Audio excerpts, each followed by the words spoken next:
Two, one, go. Hello, everybody. Welcome back to the Bincast. I'm your host, Isaiah. This is episode number 25. 75% away from 100 episodes. Hopefully, we get there one day. I am with my co-host, MG Naz and B. Christian. How are your guys' day today and this lovely Saturday night? I'm doing good, Isaiah. I looked it up, and we have 350 days till Christmas, and I did get that headset for Christmas. Yes, maybe you could get a face plant for your ugly ass face. How about you, MG? How was your day? I'm doing good. I got a haircut today, so that's good. I don't look like a homeless man, and I'm just enjoying the playoffs, man. I'm enjoying the playoffs, and I can't wait, man, to get this episode. And I got something new that I'm going to be bringing to the podcast. So stay tuned and watch the full episode, everyone. But I'm doing great today. This was happening midway through the episode. Oh, fun. Now I gotta think. All right, well, we have B. Christian's retard ass thing. We do have a guest today, and he's a familiar face to our podcast. Trop, How are you doing today, buddy? Third time. Hello. How you doing? Hello. Thank you for inviting me. Actually, this happened in 1 sec. Like, this happened instantly. Like, you're like, hey, just come on the show. I was like, all right, fuck it. So I'm here now. I'm just chilling. The Spurs just won. They won the 3 games in a row. They beat the Lakers. They beat the Clippers. Now they beat the Timberwolves. So I'm happy right now. And playoffs was great. Besides that freaking Rams game. Well, we'll probably get into that. But besides that, my Saturday night's great. And thank you for bringing me back to the show. Hey, Isaiah, imagine losing to the Spurs and almost losing to the Bulls. We did beat them in the 3-game series, but we're not going to talk about basketball today. We're going to talk about football. And this is very important football. Today, we had 3 games. The first of which we had the Bills versus the Colts. It was a good game, but again, Phillip Rivers can't do the job, and he couldn't finish at the end. The Bills do win. They win after 25 years of never. The last 25 time, years of not winning. The last time they won a playoff, Amazon was in a little corner office. Last time they won a playoff game, Josh Allen wasn't even born, and also the last time they won a playoff game, weren't even born. Yeah, we weren't born. Last time they won a playoff game. The Cowboys were a relevant Super Bowl franchise. Shut up. All right. I want to say this too. Yeah, so were the Niners. Me and Trop said at the beginning of the year the Bills will go to the Super Bowl, and right now it's looking like it's gonna happen. Yeah.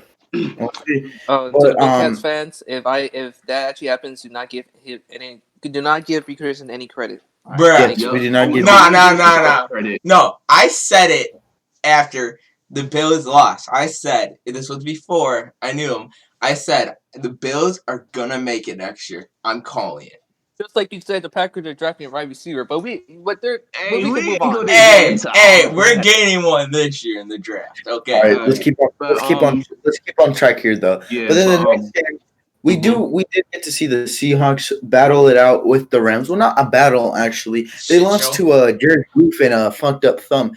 It was surprising how Seattle lost and how DK Metcalf played. You can tell the way they were getting frustrated on the sideline, how DK Metcalf was getting frustrated. They were going to lose. When I first spotted that, I knew Jalen Ramsey was getting into the head of this young man's head. And that's what happened. And what else would we do? Win. And I believe they won. If I remember, they won 30-20. Mm-hmm. Yep. 30-20. And then we head to the Sunday game, the Saturday night game. I'm sorry. We have the Tampa Bay Bucks versus the Washington football team. Oh, that game was boring at first. The no names. If only they had Alex Smith, I think they would have won. But McFinnigan is his name? It's Heineke. He played amazing today. I can't say Alex Smith will win this game. He played amazing today. He did a really good game, man. I gotta give credit. He played amazing. Yeah, I gotta give credit to football team fans. They were saying that he's gonna play good. I was denying it. I gotta give him credit. He actually did play good today. The one takeaway of that game is what's wrong with the Bucks defense, man? Ever I have since, no idea what happened. they're probably gonna play the Saints next week and get their ass kicked again. Well, we don't know. Yeah. One of my biggest takeaway from the Buccaneers game is really Leonard Fournette. He showed up. Agreed. He was the biggest bright spot of the Buccaneers team. And he had 98 rush yards today on 19 carries. So Leonard Fournette, man, we all remember he was, I believe, the 7th pick in a 2017 draft by the Jacksonville Jaguars, and it didn't work out. But he came to Tampa to a winning franchise or a winning team this year, and he's showing up, man. So that's my biggest takeaway from this Buccaneers game. I have a question for you guys, though.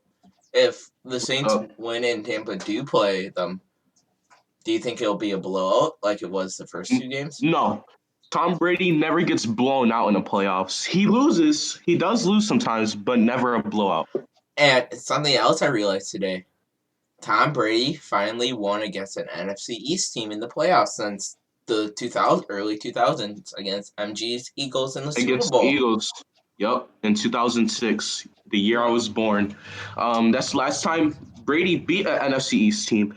And I said this, man. If Brady will get eliminated in the first round, it would be to an NFC East team, but it didn't happen. It didn't happen this time. And I did say this last night before the game. I said Tom Brady, man. As much as people want to say Washington's defense will get after him, Tom Brady, he is a veteran. He is the greatest playoff quarterback to ever live, and I believe that he was going to get the job done, and he did. He had over 300 passing yards today. He didn't have a flashy game, but he did what he was supposed to do. So respect to Tom Brady for doing good with the Bucks, man. AB had a good touchdown. So overall, this was a good offensive performance by the Buccaneers, but that defense, as Trop mentioned, man, it didn't look good. The defense for the Buccaneers did not look good, and yeah, I agree with you. I think that's the biggest. I think that's the biggest thing going into the next week, because if they face the Saints, assuming the Saints win, their defense will be in trouble. But if they face the Rams, I'm not going to be worried about the Tampa Bay's defense, because Jared Goff is still on the injured thumb. He's still trying to recover. So, that's my biggest takeaway for today's game. As far as the second game goes, second game of the day, the Seahawks and Rams, I think Isaiah hit the nail in the coffin right there. I agree. Ramsey just got in DK's head, man. He just got in DK's head. And Jalen Ramsey, very talented corner. But when he gets in your head, you already lost. You already lost the game. And like I said, man, I think Isaiah, he said it perfectly. If he's seen DK complaining on the sideline, that's where you lose the game. Because nobody ever, when have you seen a receiver argue with Russell Wilson? Never. I think so. I just think when you start to argue with your own teammates and you have the other player on the team, get in your head. I just think, honestly, that things happen, When people get in your head, you lose games, but this will be a learning experience for DK Metcalf. Yeah. So that's my takeaway from this game. Well, not just that, MG. I think Jalen Ramsey has something to prove, because this whole season, everyone's saying Marlon Humphrey's 10 times better than Jalen Ramsey. And I think Jalen Ramsey wants to show why he's better than Marlon Humphrey and still the best cornerback in the league. Well, we'll see tomorrow who's better if Marlon Humphrey can shut down A.J. Brown. That's going to be good. Also, what we're not talking about, Cam Akers went off. He did. I was going to bring that up, too. Cam Akers went off. He had 131 rushing yards, 1 touchdown.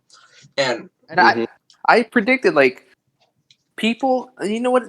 A lot of people give me crap on my video. I said why the Rams should be the Seahawks, because the Seahawks don't have defense. And a lot of Seahawks fans saying we have a top 10 defense. Our defense is good. Let me tell you something. You guys still, and I'll say it right now, you still made a mistake by freaking trading for Jamal Adams. Listen, he's a great safety. He's a great safety, but he is not a great coverage safety. And I still convinced to say that you guys probably have different opinions. I still believe that Derlin James healthy is the best safety in the league. I agree. I'm a big Derlin James fan, by I the way. agree. Oh, But Jamal Adams. People saying he's gonna make the Seahawks defense top 10. He hasn't helped for crap. The Seahawks defense is still terrible. Their rush defense, they said, was great. Cam Akers pretty much exposed that. Their pass defense is worse. Imagine if Jared Goff was healthy. Yeah. Ooh, yeah. pass defense is terrible. And now, guess what? What? The Seahawks, they haven't addressed something for the past 5 years. No offensive line. True. What happened? Nope. Russell Wilson got in the pocket. And guess what? They can't draft an offensive line because they don't got 2 first-round picks for the next 2 years. Yeah. So, Seattle fans, when y'all thought the Jamal Adams trade was a good trade, how did that go? Because your defense is still trash from last year. Your defense is worse this year than last year. Last year, yeah. Agree. And now you cannot build your offensive line to draft with your 2 first-round picks. Yeah, agree. Oh, to be honest, they probably wouldn't even draft offensive line knowing the Seahawks. But they wouldn't. So what you gotta do now? You guys need secondary. You guys need cornerback. You guys need especially defensive line help, and you guys cannot get a stud in the 2 first rounds. So Seahawks fans, hopefully you realize that trade was stupid, and hopefully you realize that your defense sucked the whole year. And that's my take. I can't believe I'm about to say this. Green Bay's defense improved more than Seattle. Because, yes, we did not address anything in the draft, but we picked up Damian Snack Harrison for our D-line. We have 2 young, upcoming linebackers in Kamal Martin and Chris Barnes. Like, I'm looking forward. And, like, Kenny Clark's staying. The Smiths are here for 2 more years. Amos is staying for a while. Same with Savage. The only one who's would be leaving after this year would be probably King. Or is our secondaries and defense going to stay around the same?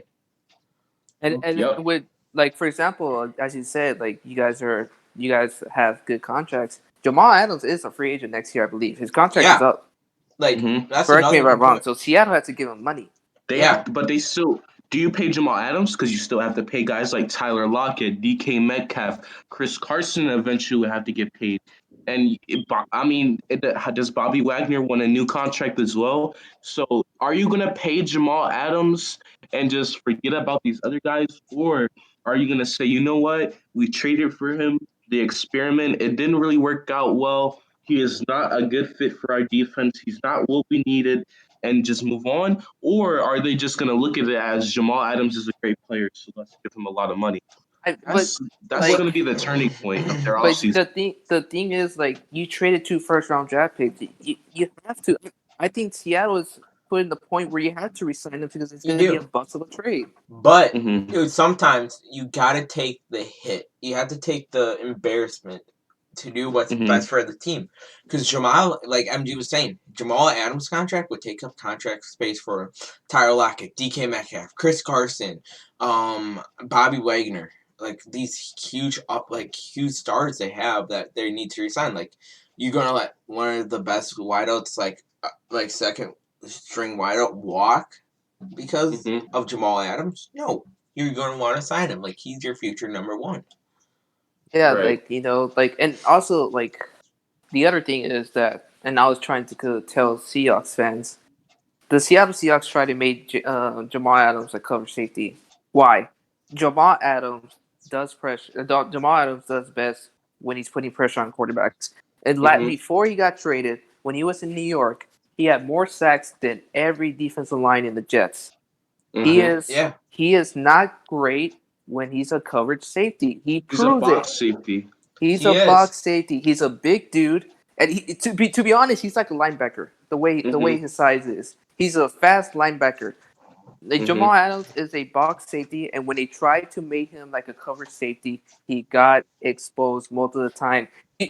Cooper Kupp freaking mossed Jamal Adams. Dude, and that's Cooper fucking Kupp. So Cooper Kupp's not the biggest guy in the. Yeah, so he's a white boy who can't jump. I'm not saying Jamal Adams was trash, Seahawks fans. I'm just saying your coaching staff didn't know how to play him, and he didn't fit your defense. What he's saying is your coaching staff is trash, Seahawks fans. Not the player, the coaching staff. I think, well, they have one of the coordinators in the NFL. So, that's what I would expect from, having one of the worst defensive coordinators. He's not going to use his defensive players, right? So, Yeah. I mean, I agree with both of your takes. But, The Jets want to trade, right? You don't know who they draft, but the Jets want to trade. The Jets had 3 wins this year. The Jamal Adams trade, Rams, unless they draft like a kicker and with that pick. Yeah. If they draft a kicker with the pick that they have, then they lost the trade. They're drafting that female kicker from. I know we're probably gonna go to the Bills and Colts game, but I have a lot to say about the Bills game. The last thing is like, what do Seattle do next? Like, can they go to the Super Bowl with this last shot? Because we they're simple contenders in the first 5 weeks. Wait. Before we move on, I want to talk about the Seahawks team. What's next for Seattle? I say what's next for Seattle is the not playoffs. I think they gotta regroup and focus on free agency and trying to I know it's like a year or two away. Get these players like DK Metcalf under a new contract. Tyler Lockett, try and make money space for them. And what's the next for the Rams? It's either A, they're going over to Tampa Bay, or B, they're going to Green Bay. Yep. I think the Rams have a better chance in Tampa Bay than Green Bay. Because Jared Goff does not play good in the cold. And Lambeau Field is the worst stadium to be in the freezing cold. Because it's literally called the frozen tundra for a reason. So that's why I want the Saints to win. But I also want them to lose. Because I want the Saints to lose because biggest team I worry about. And for the Rams, I want them to win. I want them to win because I want to face a team that sucks in the cold. Now go ahead. Because we know the Packers are going to choke. Anyways. Nah, that's not going to happen. I'm just kidding. Devontae Adams going to expose Jalen Ramsey. And I'm calling it right here, right now. That. Chill. We don't know the matchup yet, so we'll find out by tomorrow night after I watch Sean Payton get slimed on Nickelodeon. All right. Listen, this draft class got even better because remember, Cam came from this running back draft. This running back draft class is insane. But go ahead. Yep. Cam Akers, Jonathan Taylor, James Robinson, Zach Moss, upcoming one. Zach Moss, AJ Dillon, sleeper. Don't forget, Moss got hurt off the field today. He did, sadly. I hope he's okay. But to continue, you have 2 of these rookies that are unknown in this draft class: AJ Dillon and Zach Moss. Dillon, what I saw from him, against Tennessee, is he's gonna be deadly this playoffs if we use him. Because if he could do that to a Tennessee defense, which is not that bad, he could do that to any defense, in my opinion, especially in the cold. Yep. So, and with Zach Moss, when I was watching him today, he showed flashes of good cuts and shit like that. I'm excited Dude, I'm excited next year to see Zach Moss. I'm excited. He's your freaking red zone running back that's strong that will not get tackled. He's like your Jordan Howard when he was with Chicago. You all ready for this? Zach Moss is taking over that starting job before week 1 next year. He could. Over Devin Singletary. I think they're going to trade Singletary. I think they're going to trade him. I think so too. Singletary had a good game too. He did have a good game. But if you could get value for him, because Moss is eventually going to take over his starting spot. Yep. Did we talk about how the Bills almost got robbed? Yes. All right. So, I wanted to get to that. Trop, you were one of our you and B. Christensen, you guys are the 2 guys on the Bills hype train. What's your big takeaway on this game today? Other than the Bills almost getting robbed over the fumble, what is your biggest takeaway for this game for the Bills? Trop, I'll let you go first. What's the biggest way that the Bills got the job done? Oh, thank you, B. Christensen. Listen, bro, the Bills defense still worries me. They're not that top 3 defense they were here. Their defense it worries me going to future opponents. But what's the biggest takeaway is if Josh Allen and Stephon Diggs are on fire, I don't think there's no one who could beat these 2. Except for Green Bay.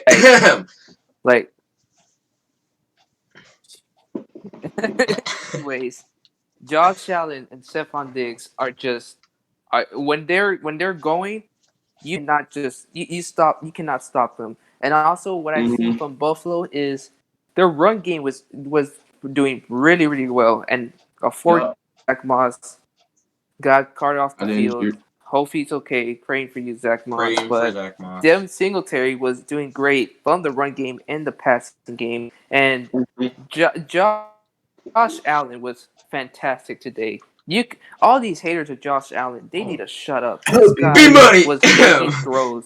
This guy was making throws that should have been that if most quarterbacks make these throws, they're gonna be picked. Like Josh Allen played great today, even though he did a mistake on the sack.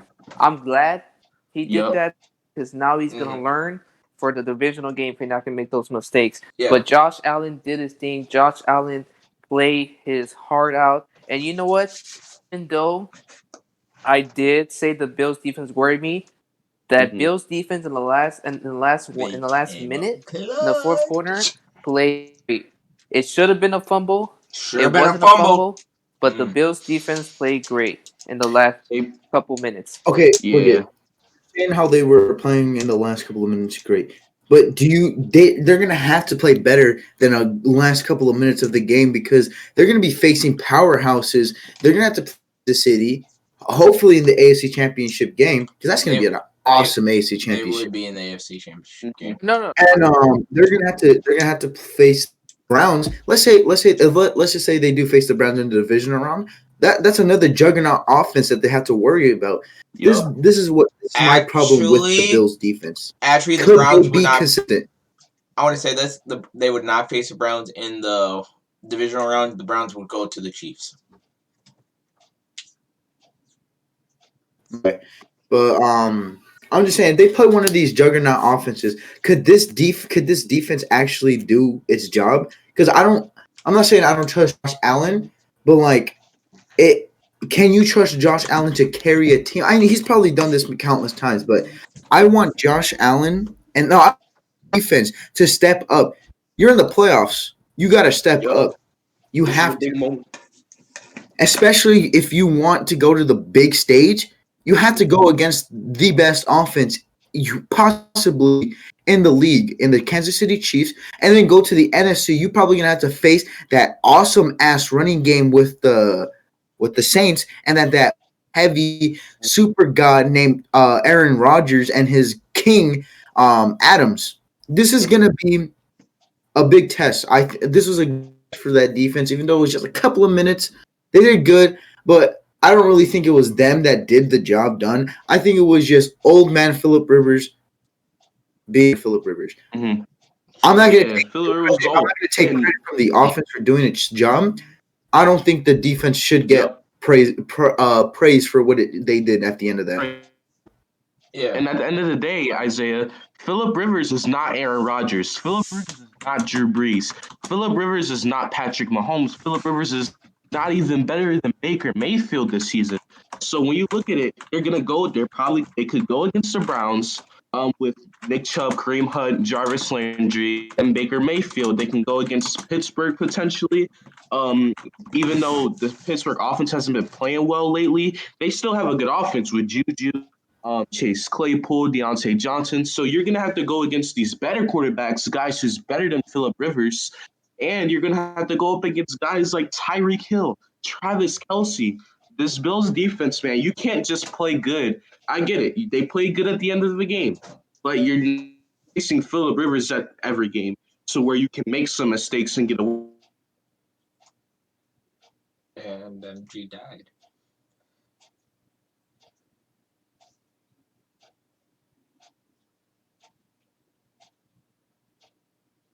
They're the Chiefs still. And I just think that the Bills defense just has to step up. That's just what has to happen. And if they don't, they're in big trouble. And because we almost got a recap of last year. We could have saw Josh Allen choke away another playoff game. Even though it should have been called a fumble, the matter of fact is if they still had chances after that to defend. If they did not do that, which they did, they would have lost. They would have choked another playoff game. Mm-hmm. Luckily, they did it because of old man Phil. Yep. because you're not going to play. You didn't play Deshaun. You're not going to play Deshaun Watson, who should go to San Francisco. But that's for another episode. And Hey.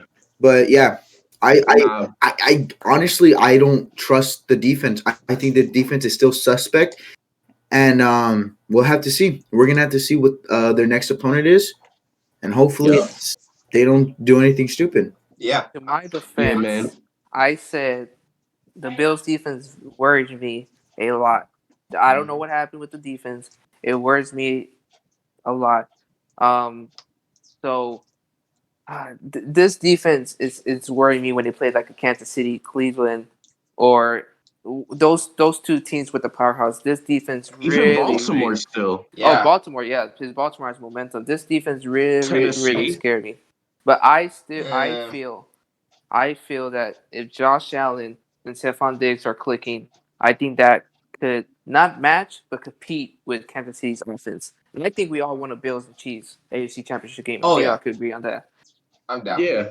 And the reason the good thing is that besides the Steelers and the Ravens, there's really not a lot of great defense. Kansas City defense hasn't been that great. Cleveland defense hasn't been that great besides Myles Garrett. Tennessee defense has been horrible. But the two best defense are Baltimore and Pittsburgh that are still up there. So, and to be honest, Josh Allen threw for 300 yards with 2 touchdowns against a top 3 defense. It shows me a lot.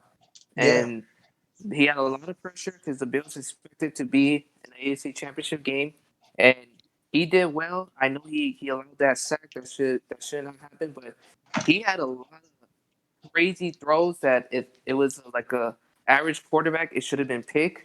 So I gotta give credit to Josh Allen with what he did with a top 3 defense. I definitely agree, Trop. Those sideline passes from Josh Allen today were remarkable. I mean, that kid Gabriel, that young receiver they have over there, Davis, he's gonna be something special. Yeah, Davis, yeah. that kid, he's gonna be good, man. And no sideline passes. That first touchdown to Dawson Knox when he like flipped it over all the players and he just found his tight end. I mean, he almost got stacked. Yeah, Josh Allen had a remarkable game. But like I said, man, I agree with Isaiah. That defense does not step up. The Bills are gonna be in trouble, man. I agree with you. Like, I do. This defense is worrying me myself because I'm the other one who's supporting the Bills, and seeing that defense go from the top 3 last year to like a bottom 1 this year, it's worrying me. Like, because like the whole game, they almost allowed the Colts to come back. That defense did. Allen kept scoring, like trying to keep it in, but that defense worrying me because they're gonna face a good team next week too, in either Baltimore or Tennessee, or like they're gonna face one of them. Oh yeah, Tennessee. Yeah, Tennessee or Pittsburgh.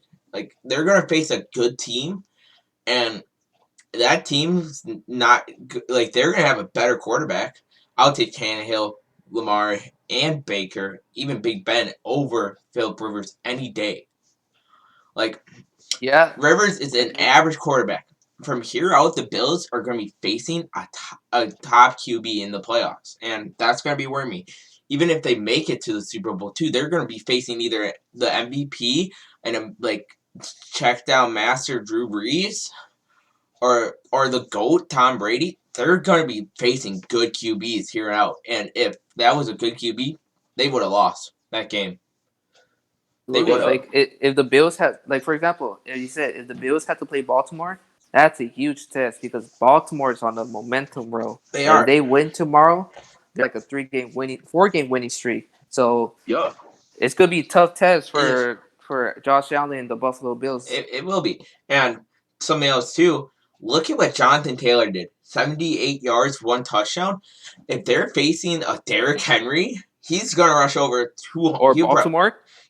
With a rushing team. Yeah. They're going to run all over them, too. Yo. Oh, that voice crack. But, I'm worried. But you also got to realize this. You also realize this. If they say they play Tennessee, Tennessee has one of the worst defenses coming in out of all these playoff teams. Yeah. They're one of the worst against the run too. And they're the pack against the run, and I believe they're 23rd against the pass.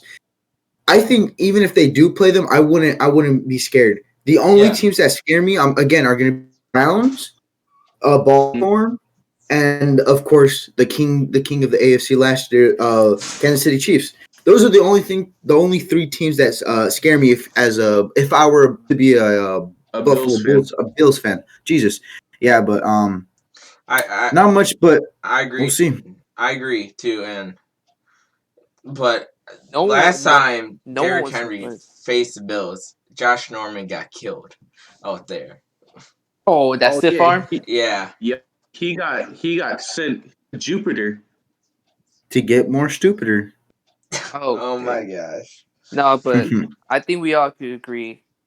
I think Buffalo needs to face Tennessee because Baltimore is probably the hottest team right now. Oh yeah. Heading tomorrow. Yep. So if Baltimore wins, it might be a tough matchup for that defense because Baltimore is the hottest team in the playoffs right now. What, they're a 4-game winning streak? Yeah. 3. Lamar They're the hottest Jackson. team right now. So Buffalo wish Tennessee could win because that'll be an easier matchup for the Bills. Yup, way matchup wise, but yeah, man, it's gonna.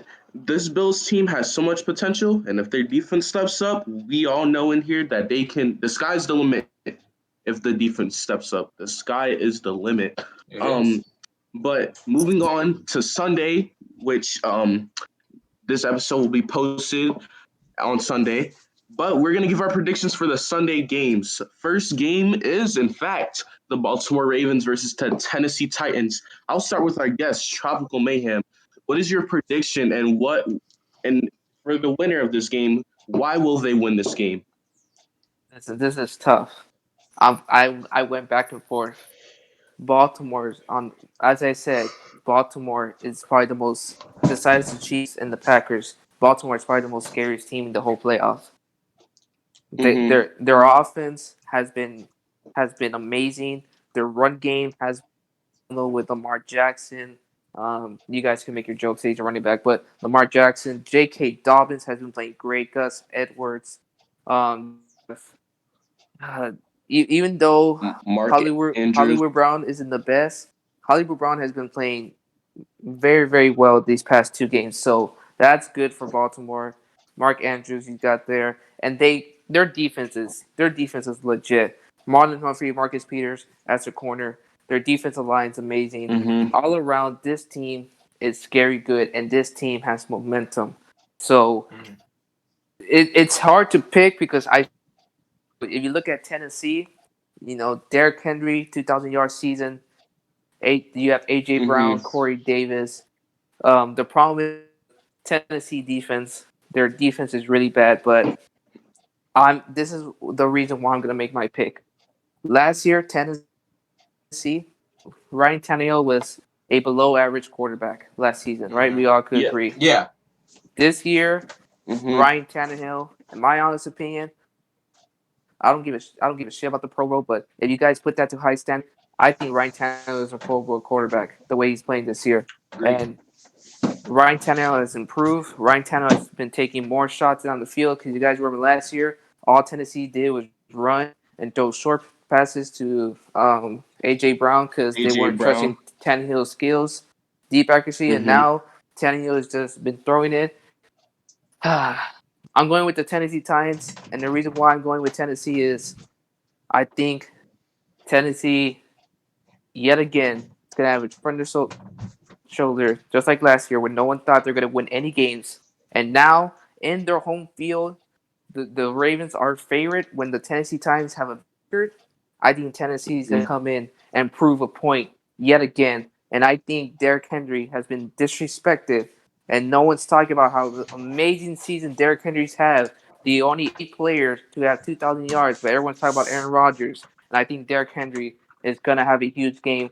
But I also think Ryan's going to have a big game as well. So I'm going Tennessee Titans 24-20. Yeah, that's a great take, man. Derrick Henry, I mean, I think he's the league MVP this year, but we'll get into that later. I agree with you. I have the Tennessee Titans winning as well, and I think you hit the nail in the coffin there. I mean, Derrick Henry is just he's a walking monster truck. If a monster truck had legs and speed, that is literally Derrick Henry. 2,000 yard season. I think he's one of the players to do that. He's up there with the greats as far as statistical in one season. He's up there with Walter Payton, Barry Sanders, LaDainian Tomlinson. Those as far as the stats goes. And I think Ryan Tannehill has way more confidence this year than he did last year. He has way more confidence to get the ball down the field to guys like Corey Davis, AJ Brown, Jonnu Smith had a decent year this year. So you have these guys producing, and then with Derrick Henry being the monster truck that he is, I think that Tennessee is going to take this one. But I also got to look at Baltimore, and I have to give them the respect they deserve. Mark Andrews has been playing very well lately. Hollywood Brown ended the season off on a strong note after he started off the season horrible. Lamar Jackson, he's getting better and better passing the ball throughout the season. And I had to give him the respect, man. You've seen the Cleveland game on Monday Night Football where Lamar Jackson came in the clutch. They played the Giants after that. He won the game. They played the Cowboys a few weeks before that. They won the game. They won their last game of the year. I mean, they just playing football games at the end of the year. And as long as the Ravens keep that hot streak, they have a chance. But I just think Derrick Henry is too much for them. And you see how their last two games went. They played earlier this season. Derrick Henry, game-winning touchdown. They played last year in the playoffs. Derrick Henry had a great game, had a passing and rushing touchdown. And when I look at it, man, the Ravens offense will do well. But I think with Ryan Tannehill's improvement, they're going to have to worry about the pass and the run. And I think that's too much for the Ravens to handle. And I have the Tennessee Titans winning 30-28 on a game-winning field goal from Steven Gostkowski. Derrick Henry runs the ball, puts them in field goal range, and then they end the game there. I think that's how they'll get the job done, man. I think that AJ Brown will have a really productive game. And like I said, you can't disrespect the Ravens. I mean, they got guys like Marlon Humphrey, Calais Campbell, Marcus Peters. I like Chuck Clark at strong safety for them. They got a good D line. Matt Judon's having a year as usual. But at the end of the day, I think Derrick Henry and the improvement of Ryan Tannehill is going to be too much for the Ravens to handle. Yeah, Absolutely, and go ahead, Trump. okay, absolutely. Like, not just the other things. Like, it's disrespectful that you're hosting a home game and you're not the favorite. So I think that Tennessee that's gonna give motivation to Tennessee and be like, you know what, let's get a trip over there. And lastly, before you go, B. Peterson, sorry to cut you off, You're but fine. this is it for Lamar. The Titans have Isaiah said earlier. I think it was Isaiah said earlier. I Titans probably have the worst defense in every team in the playoffs so far. If Lamar underperforms versus this terrible defense, what is else there to say for Lamar Jackson to defend him? Yeah, there is nothing else to defend him with. Like, speaking of the defenses, like this for me, when I was deciding my pick, I was debating this Ravens defense versus Derrick Henry. That's going to be my key matchup of this week for this game. Derrick Henry versus Ravens defense. Because this defense has Calais Campbell, big name, Marlon Humphrey, these like bigger stars. This D line is insane over there, but it's like, who's going to win? Because you've seen Derrick Henry get stuffed by a god-awful run D in Green Bay, held under 100 yards. Like, yep. And then you see him go off the next week versus Houston, get 200 yards. Like, it depends on how this defense handles Derrick Henry. That's who the winner will be. It's going to be on the offense and defensive side of the ball for Tennessee and defense for the Ravens. And after seeing this, I can't believe I'm saying this, I'm going the Baltimore Ravens here. Because I think that D-line is way better than Green Bay's. Don't get me wrong. Even with the signing of Harrison, that D-line's better. That D-line's going to get pressure in there. And if they can get pressure in there and stop Derrick Henry, they're going to win. Because their offense is flying high with Jackson, Dobbins having starting to like get going. Marquise Brown having a good back end of the season. Same with Mark Andrews, and if that offense produces like it does against this awful Tennessee defense, the Ravens are going to win. So, as much as I hate Ravens fans, aka we hooping on TikTok and Ravens, I have to agree with them. I only disagree with the fact that if you stop Derrick Henry, you automatically win the game. I don't like that take because, like Trop said, Ryan Tannehill has improved, and I think Ryan Tannehill, after he wins this game, I think he'll get the respect. I feel like people just think, oh, you stop Derrick Henry, you stop the Titans, which was true last season, but that's not true this season. Ryan Tannehill has improved. But I mean, other than that, I have to agree with you. The Ravens' offense is playing well, and I expect them to do that. But Ryan Tannehill will earn his respect this game, and that's what I think is going to happen. Yeah. Okay. All right. This is what I'm going to say. The Ravens are going to win this game because of these three key factors: Lamar Jackson, J.K. Dobbins, and Gus Edwards. That three-headed monster against that trash-ass defense is going to be able to put them down. And I really think even though the Ravens defense has been iffy this year, I think the Ravens defense can stop the freight train and Henry. And I think I really think the Ravens pull this off, and I don't think it's going to be a close one. I think I think it was Trop saying that the Tennessee, they have a chip on their shoulder because they're saying, that the point spreads, they're gonna, that the Ravens are favored. That doesn't mean shit. Honestly, I don't think they care about point spread. I think the Ravens have a chip on their shoulder, mainly Lamar Jackson, for the fact that he's 0-2 in the playoffs. Everybody laughs at him because of that, and because he got embarrassed by this team last year. Lamar Jackson has been able to show these last couple of weeks that he could pass the ball and run the well as effectively because we all know Lamar Jackson can run the ball, but he's been also able to be passing the ball. I think it was him taking that fat shit against the Browns that really made him become a great passer. And I think Lamar Jackson, that 300 running game that they have, I think they win 27-10. And and look at this too. I don't agree with, you stop Derrick Henry too, you're going to win the game. I think Derrick rushes for 125 yards and gets that one touchdown, and that's it. Because their pass defense for the Ravens has been I think they've only allowed 215 yards per game. So they're like around the top 10 in pass defenses. Pass defense, yep. And I think the Ravens come out and win this game. I agree with you. I mean, you're talking about LeBron. Not LeBron. Why say LeBron? Lamar has a chip on his shoulder. Don't you think Ryan Tannehill as well? Because no one gave Ryan Tannehill credit last year. So I think both quarterbacks have something to prove. I think we could agree on that. Well, yep, I agree 100%. Yeah, it's gonna be a fun game, though. Absolutely, I agree. Yeah. All right, we got the second game of the day, and I think we all might agree on this game. We got the Bears versus the New Orleans. Oh my God! Passion and Furious. New Orleans Saints. I'll start with you, Chris. I'm winning this game. The Bears are your rival, so you get to go first. I want them both to lose. I don't want the Saints to move on. And I don't want to play the Bears next week. I'm like debating this, fan wise. Okay, but hold up. Yeah, go ahead. Before we go, I'm sorry. That's kind of dumb. I would rather much face the Bears than I would rather than the Saints. But they just do. Saying, I'll get to my point when you're done. And to counter that, they do say it's hard to win 3 times versus your rival. 3 times, because it's the rivals. A rival like the Bears who knows your team the best.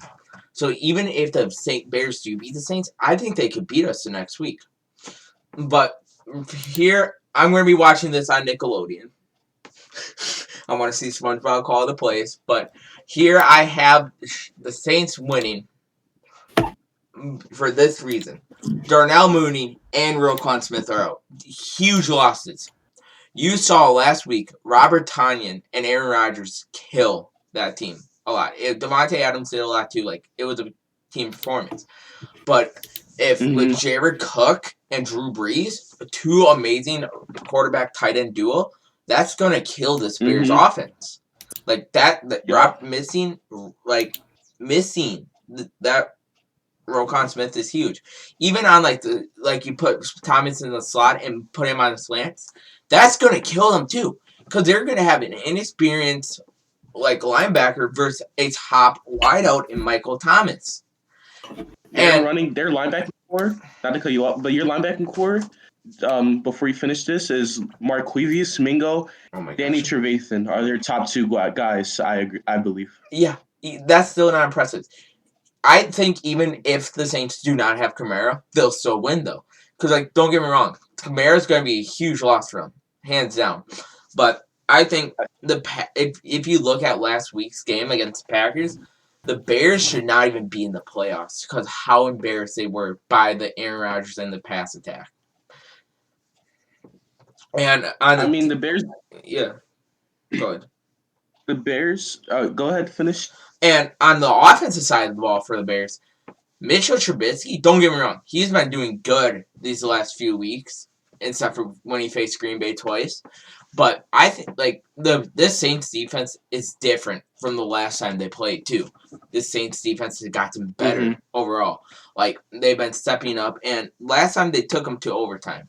I think this Saints defense is going to have a chip on the shoulder because they have been eliminated every time ever since they won the Super Bowl. And they want to prove to people that they can make it. First, it started with the Minneapolis Miracle. Then the pass interference. And then the Kyle Rudolph touchdown. They have a chip on their shoulder that they need to prove to the NFL, to the whole league, that they will get the job done and they can move on. Yeah. One thing you said, Kamara, he will play in this game. Kamara will. To all the fans. He said, "See everyone on Sunday." That's what he tweeted to all the fans. So, you and everyone else who are gonna make their picks for this game, Kamara will play in this game, and I think that's a big reason why the Saints will win. But I think my prediction is kind of similar to B. Christensen's. I mean, you don't have Roquan Smith, which is your best coverage linebacker, and then you don't have Clooney, who's your number 2 receiver. So, I just think that's 2 big losses for the Bears. They're going to be too relying on Allen Robinson this game, and I think the Saints will send double teams with Allen Robinson. I think if you double team Allen Robinson with Marshawn Lattimore and Malcolm Jenkins, that can stop Allen Robinson. The big key to this game for the Bears was not going to be Allen Robinson. It's going to be their running back, David Montgomery. He's his second season in the league, his first 1,000-yard season. He's having a tremendous year, and the Bears barely use him. So, I just think that the Saints are too much for the Bears. I have the Saints 27-17. I think the Bears will make it close, but then the Saints will close it out. They will open the gap and margin the lead in the fourth quarter. And I just think the Saints are too much for them. And when it comes down to it, man, that Roquan Smith loss for that Bears defense, it hurt so bad because when you lose your best coverage linebacker against a good passing team, it is just always gonna suck, man. And for that reason, I think that's how the Saints will get the job done. And and now if the Bears surprisingly win this, I won't be surprised because the Bears, they have been playing well at the end of the season. But, I just have to go with the safe pick. And if anyone's watching this game on Nickelodeon, like B. Christensen here, let's just reconsider watching football. I want to get to our guest here, Tropical Mayhem. What is your prediction for this game? And do you agree with what me and B. Christensen has said so far? Yeah, I got the Saints.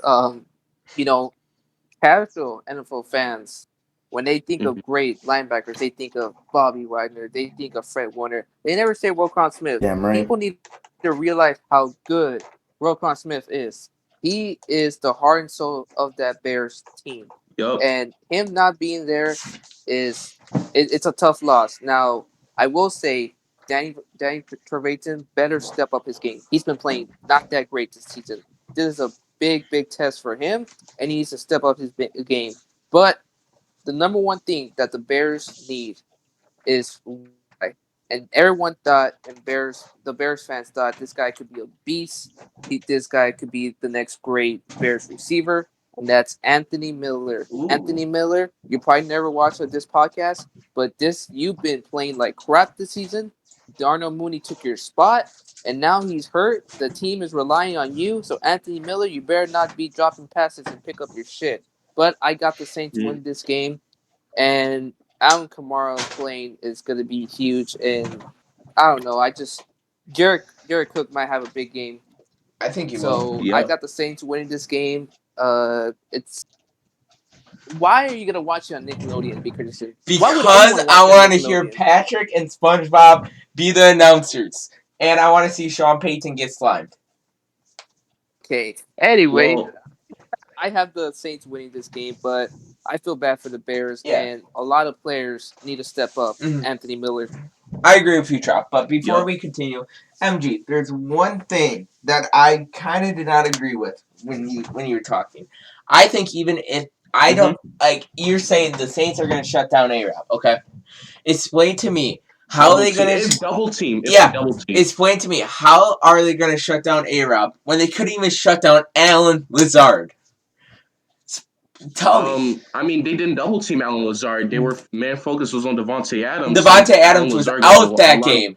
Devontae was out that game too. Okay, be Christian. Before you continue, But, okay, I want to say something. That's a totally different Saints defense than we've seen halfway through the season. That 8 games prior to the season, that defense was dog shit. After the getting the help of getting Quan Alexander. I'm not saying Quan Alexander is the reason why their defense is absolutely insane, but their defense is fucking amazing right now. You Quan can't. Alexander, he's out for the year. Yeah, he's out for Yeah. the year, but with that defense, it's still been playing goddamn great. And I don't like how you're trying to say, oh shit, we beat them. This look at how their defense has been playing now. Not how they played fucking week 3. Yeah. You got to look at that. And I think with that, I really think I actually haven't even gave my prediction either. Yeah. I think the Saints are going to win. I think we all could agree on that.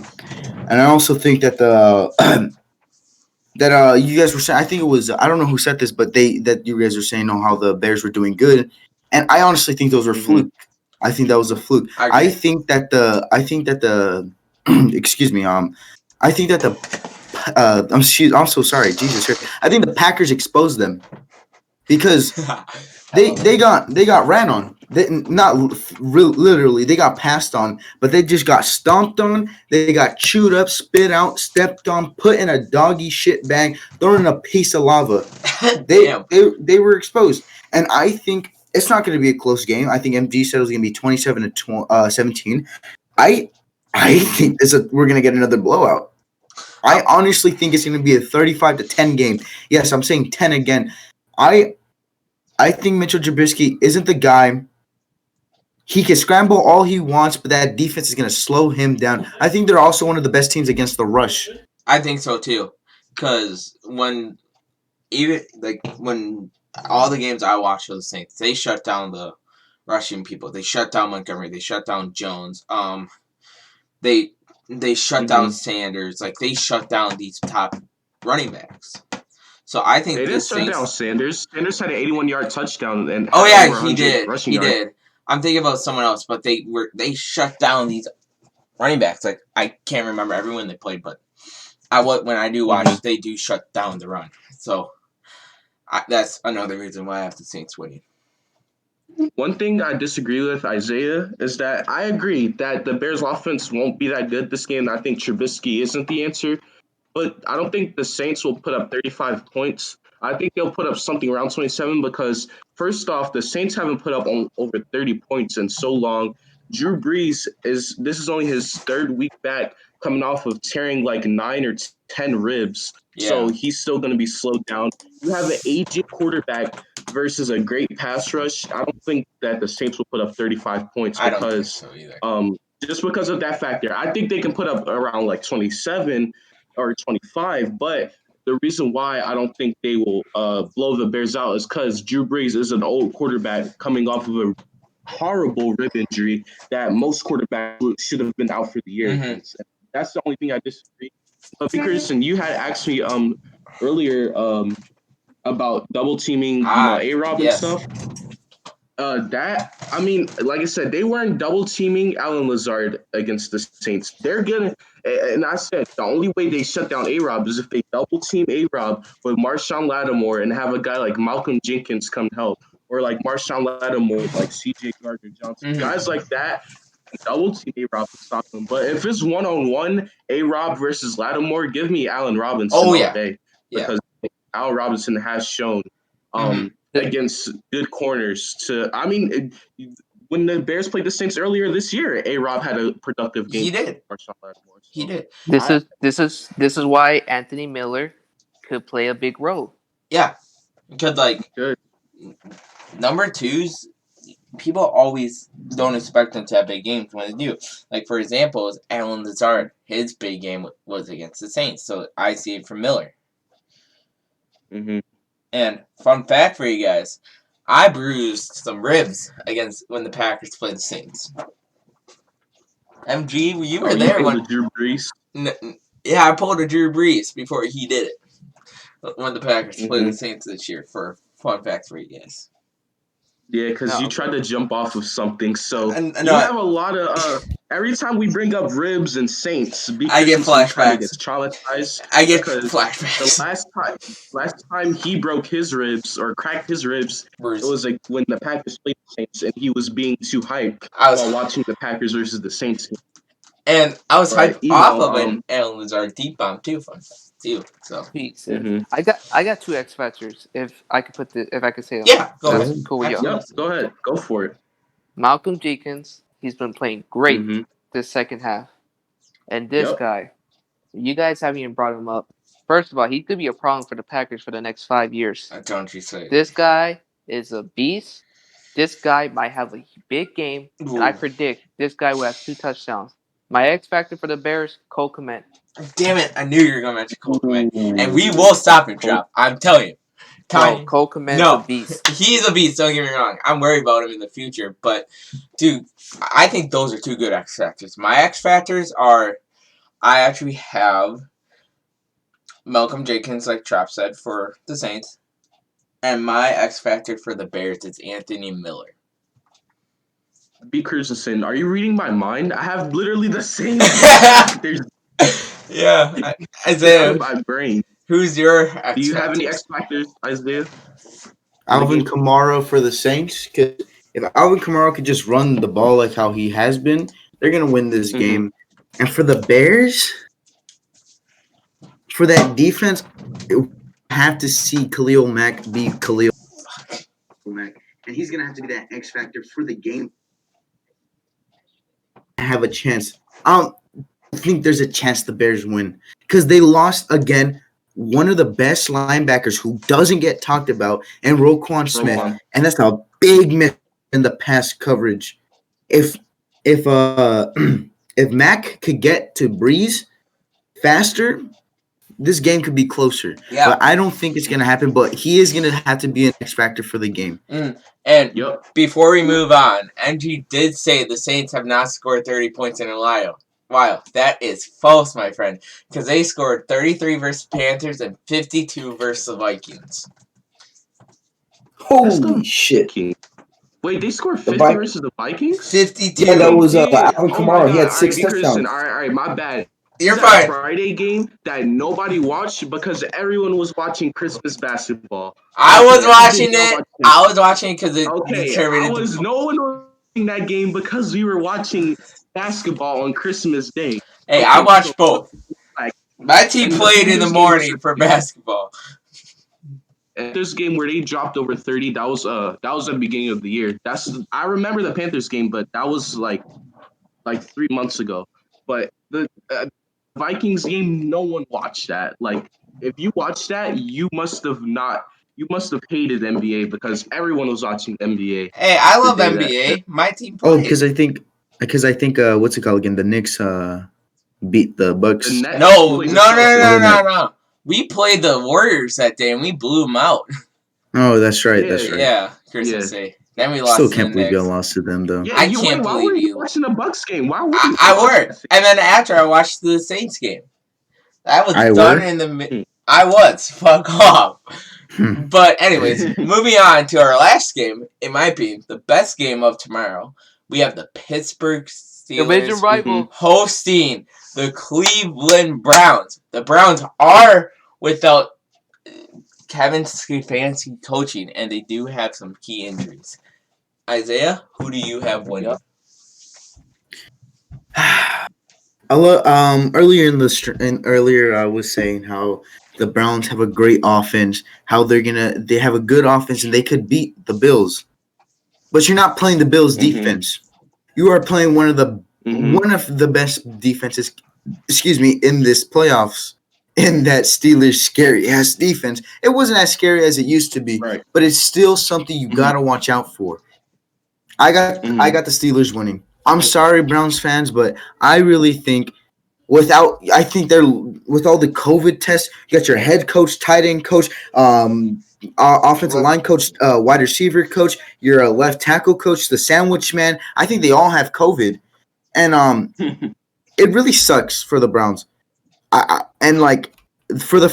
proud of them as an organization to be finally into the playoffs after so long. It would be such a great thing for them to win one, just like how the Bills won. They finally won. They finally won that playoff game. They got over the hump, but I don't think it's this year. I think that without their head coach there, they're not going to be able to do it. And look at how they played against the last week. They played the Steelers against their backups, and they won by 2. Yeah. I think the Steelers, with their starting defense and their starting offense, they're going to win the game. Well, and I hate saying that because I really wanted to see the Browns go somewhere in this playoffs, but they're going to play a division team whose my backups have been playing good. And we'll see. Maybe their backups are better than their starters, and the Browns just magically fucking win. I have to go with the Steelers. To add on your backup thing, the only 2 people I think I saw were out were T.J. Watt and Big Ben. So that because I saw Juju, I saw Claypool, and I saw Vontae Johnson, and I saw Connor, and I saw Hayward. Like I saw these star players in playing because the Steelers were fighting for the 2nd seed at that day too. Because why would they bench someone when they could have a chance to win the 2nd seed and have for sure 2 home playoff games instead of just 1? I think Big Ben might have asked for that though, because Big Ben was taking a lot of hits towards the end of the year and might have asked to rest that game. I don't think it was a Steelers decision for that game, but Isaiah, I might as well give my prediction while I say I disagree with you with some things, but not all. Yes, their freaking water boy has COVID. Their offensive line coach, their sped coach, their whatever coach you want to name, their mustache patchy beard coach, their whatever coach you want to name has COVID. But one of the things about the Browns is I think their defense is very underrated.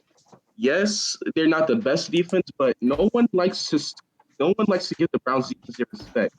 All right, and I know Olivier Vernon will be out this game, but they still have some dogs on defense. Sheldon Richardson has had one of the most underrated seasons at defensive tackle. Myles Garrett is Myles Garrett. Denzel Ward is a top 10 corner in the NFL, and people just seem to forget about it. Carl Joseph, one of the most underrated safeties in the NFL, who's a physical hitter and can make plays in the ball hawk safety position. But another thing, you bring up the Steelers defense, they lost top linebackers. They lost Devin Bush and they lost Bud Dupree, 2 of their top linebackers. So their defense will not be as good as it was. Starting linebackers are going to be backups. Now they still have TJ Watt and Cameron Hayward, but we also have to point out that the Steelers secondary has not been good when the Browns passing game has been good. The Browns have Jarvis Landry, who's been on the rolls lately, Hollywood Higgins, who has just made a name for himself when Odell Beckham Jr. got injured. Now, I'm still going to pick the Steelers to win this game only because every single coach on the Browns roster has COVID. But if it wasn't for that, I'd be picking the Browns.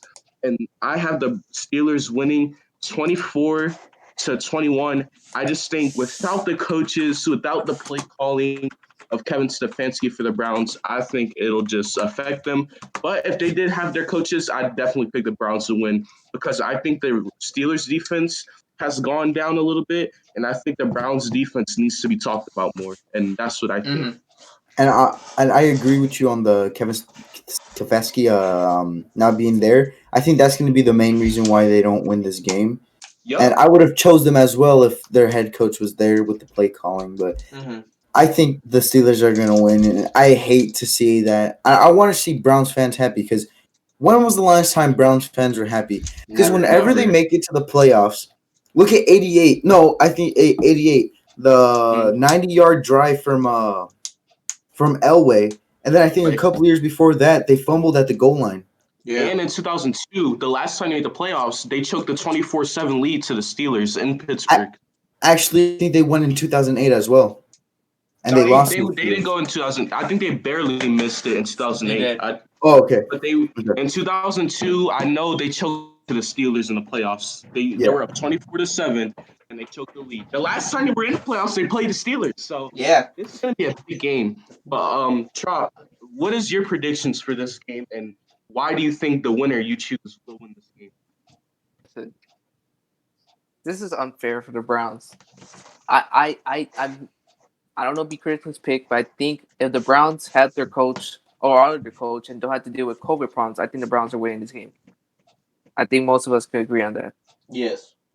I know we say the Steelers probably have the best defense, but the Steelers defense, and this is a fact, without when Bud Dupree got injured, the Steelers defense hasn't been the same like it was beginning of the season. Oh yeah, yep, that's what I said. Yep. And you know, the Steelers offense has also been consistent. As you said, the Browns it's improved, and people need to start talking about the Browns defense. So, you know, most people will probably pick the Steelers, but I understand they're dealing with COVID problems. They don't have their coach. But you know what? This guy's been getting shit on his whole career. I think Baker Mayfield is gonna come in and have the game of his life. I'm picking the Cleveland Browns, and Baker Mayfield's gonna have his best game. I thought you were gonna say OBJ. Damn. Wait, OBJ's not playing though. Baker Mayfield has been getting hate on. Baker Mayfield has been making fun of. Baker Mayfield is gonna play his fuck. And listen, they don't have their coach, but we all can agree that the player Baker Mayfield is. It doesn't matter what coach.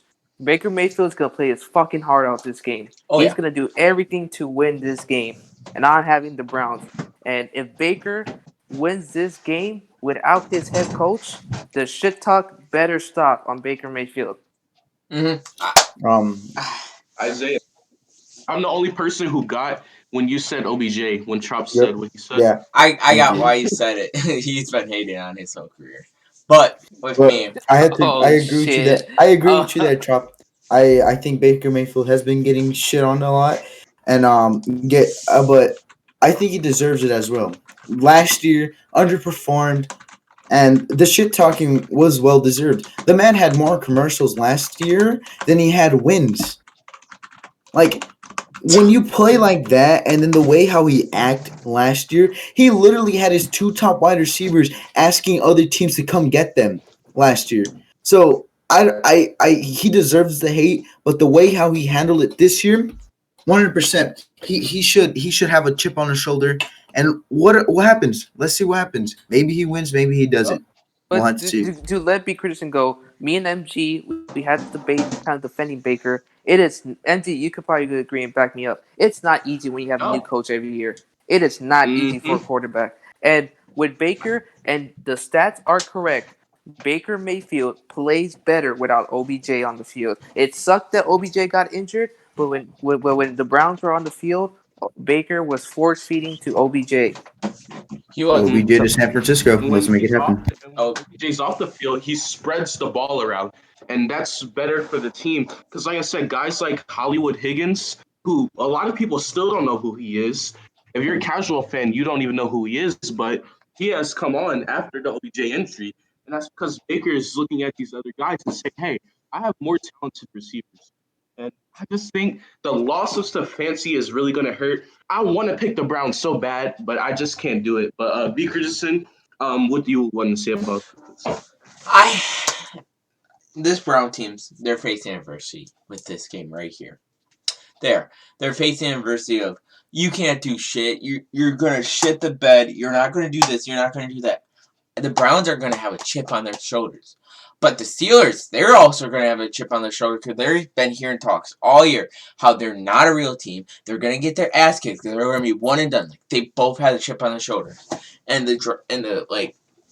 my two X factors before I say who wins, it's going to be Baker Mayfield for the Browns, and I'm going T.J. Watt for the Steelers. And I'm saying Mayfield's going to have. It's going to wake up feeling dangerous. I'm calling it. He's going to wake up feeling dangerous, and he's going to sneak out a win by 3 against the Steelers. Don't get me wrong. The Steelers' defense is going to give him a hard time, especially without Kevin Stefanski. There's all their coaches without him. But I think the Browns are going to sneak out barely because they're going to have I feel like they're going to be more determined to win this than Pittsburgh. Because I guarantee you, there's already Pittsburgh fans saying, oh, it's on to Buffalo. It's on to Buffalo. The Browns, they are nothing. They don't have anything. And last time they did do that, they lost to the fucking Jags in the divisional round. So that's why I have the Cleveland Browns winning this game. Let's go, be criticism. Let's go, Trap. By the way, the team is going to have a chip on their shoulder because the team, the Browns team, wants to win for their coach. I agree. If you guys seen the Browns interview this past weekend, they love their coach. They love their coach. And they want to do everything they can to win this game for him. Agree. And I think me and Isaiah can agree, man. We want to pick the Browns, but it's just so hard when you don't have your coach there, man. Especially your other coaches, too. When you're missing your position coaches, not just that, you're also your head coach. You can't choose against the Steelers.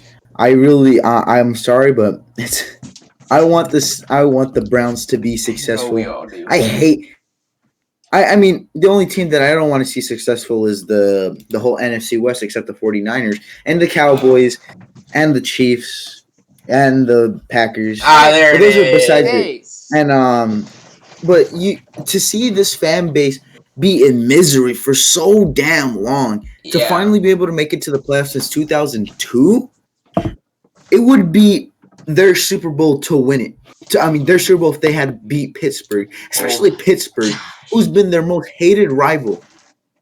But I still cannot choose them. I'm sorry, but they're probably gonna lose. And I want to see if they win. Let's go Browns. I'm behind your back, but I still got the Steelers. Yeah, I agree. I'm behind the Browns, but man, I just can't wait for this game because the Steelers are always the Browns' big brother. You hear Steelers fans saying all week that they're still going to be the big brother to the Browns, that they're still going to be the top team. They're still going to be the dominators over the Browns. And I think the Browns want to say, you know what? It's time for us to take over, and it's just going to be a fun game, great rivalry, and we're going to see if the Browns play well without their coach. That's going to be scary because they're going to go into the second round with their coach, and only the sky's the limit when they have a fully healthy coaching staff. But I want to move on to another topic. I want to say one thing before we move on, MG. What Isaiah said about how everyone's cheering for him. I saw a heartwarming video last week on TikTok from the NFL. It was a video of a little Packers fan cheering when the Browns got in. He was cheering because they finally made the playoffs. That just shows how the whole NFL feels, except for the Steelers, Ravens, and Bengals, about the Browns getting into the playoffs. Mm-hmm. That just shows how everyone is cheering for them, and that means something to me. and I think that team's going to take all the hype, all the excitement that the whole NFL had for them, and they're gonna want to prove to them, hey, we're gonna prove you we can win, and I think they're gonna do that. Winner, this team is gonna play with their fucking heart out. Oh yeah, that's one thing that win or lose, they're gonna give it their all. And, or they get absolutely fucking blown the fuck out, and then we come back to this. Too. Oh yeah, that could. There was two players you guys didn't bring up. That's gonna be a problem for Pittsburgh. Nick Chubb's Kareem Hunt. Watch out. Ooh. Oh yeah. The running back two-headed monster. Oh, that powerful kicking from Kamara. I mean, no, I'm sorry, not Kamara. Hunt. Kareem Hunt. Hunt. That motherfucker can kick like a G. And then you got them big old thighs from Chubb. Bro, that motherfucker is a Chubb, bro. He's a freight train. He gonna knock some boys out. And I hope he does. I hope both of them combine for 300 yards and 4 touchdowns. That would be awesome. I also want Denzel Ward or whoever it is, their star corner, to knock Juju Smith-Schuster the fuck out like Von Bell did against Pittsburgh. Woo! I want to see Juju get rocked. Why do people forget that Denzel Ward's a good cornerback when they talk about the Browns deep, man? I just don't understand that. Hey, but my X Factor, MG, you brought him a lot, and you're right. No one talks about it. My X Factor, Rashad Higgins. Yeah. Rashad Higgins, or Hollywood Higgins, as they call him. Isaiah, what's yours X Factor if you have one? The two-headed monster. I know it's supposed to be one player for each team, but them two gonna be the reason why the Browns win. But for the Steelers, it has to be Big Ben. It's gonna have to be Big Ben. Big Ben is gonna have to be the reason why they win. Big Ben is gonna have to put this team on his shoulders like he's done before in the past and lead them to a win. It's gonna be Big Ben versus the world. Big Ben needs to show that him giving up masturbation is going to be the reason why he wins. Oh, that's tough. MG, what's your X Factor for this game? I agree with Trop, man. My guy, Rashard Hollywood Higgins, I mean, he's going to be their number 2 receiver. Jarvis Landry is going to be facing against number 1 quarter, Joe Hayden. So expect Hollywood Higgins or Rashard Higgins, whatever you like to call him, to go off. And then for the Steelers, the X Factor is going to be T.J. Watt. If he can get pressure to Baker Mayfield and get good tackles on Kareem Hunt and Nick Chubb, then the Steelers should win this game. That's my X Factor. I forgot to give my X Factor for the Steelers. I'm going to go Deontay Johnson. Deontay Johnson. Wow. Why not Claypool, Trap? Why Deontay Johnson? Well, the thing is, Deontay Johnson, like, that guy is a sneaky beast. When he goes off, you cannot stop him. So Deontay Johnson has a good connection with Big Ben. So, okay.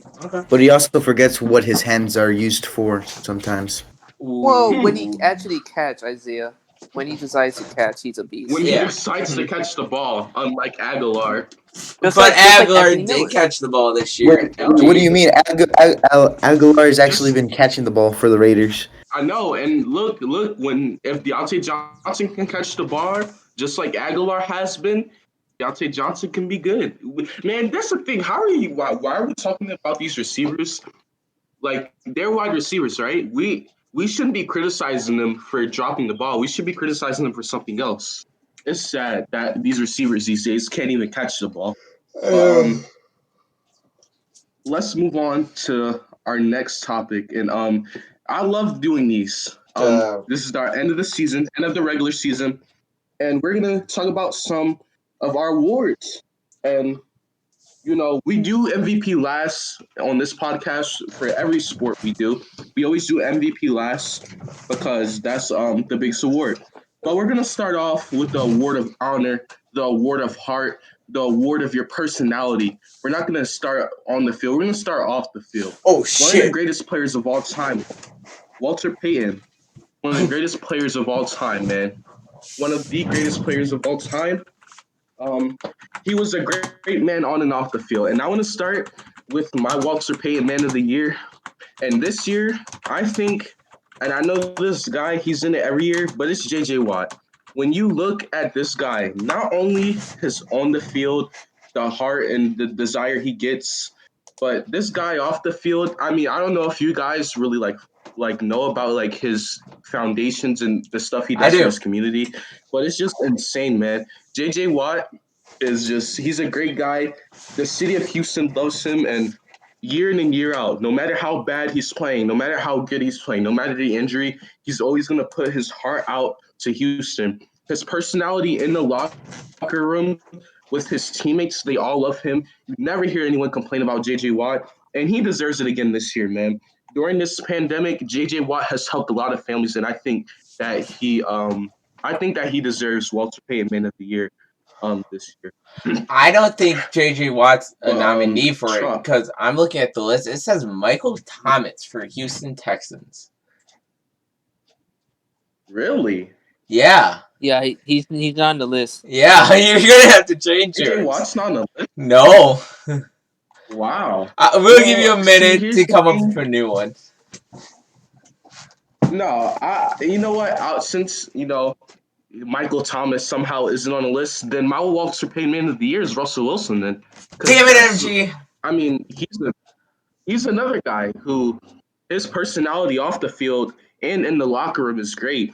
And Walter Payton Man of the Year, it's all about your heart and personality. Russell Wilson is one of the nicest guys in the NFL. When you talk about off the field, him doing what he's done during this pandemic, um, on the field, in the locker room, his teammates love him.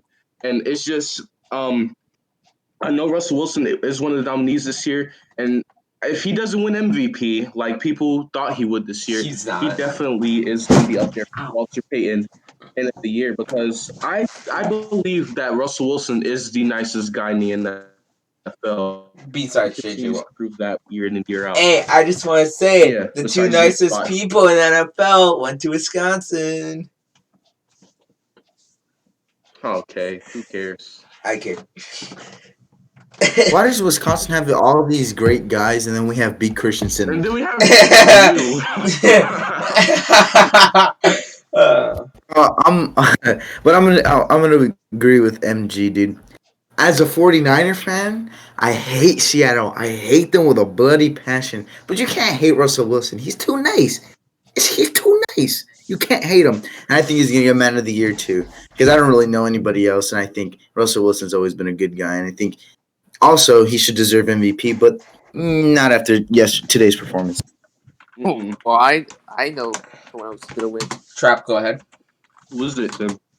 I'm gonna go with a man who been trying to help end racism and social justice because he's married to his wife that is another skin color, and he has done great. You know, he is a white man himself, not trying to like call race, but he has done great trying to end racism, going out to communities, helping out kids who are in the projects. He is just all around great man. I'm going with Travis Kelce. Oh my, that is a good one. I And love Travis Kelce, man. He helps a lot in the case he helps a lot around the area. He donates a lot of foods, and he's just all around a great man. And just seeing him trying like to end racism, it's what we need in the NFL. So I'm going Travis Kelce. Mm-hmm. I want to go Wilson. Like, I don't want to copy you guys, so I did some research right now, and my guy, I hate his team. I hate what he does on the field, but I have respect for what he's been doing off the field, and that is Eric Kendricks for the Minnesota Vikings. I've been reading up on him, reading what he's been doing.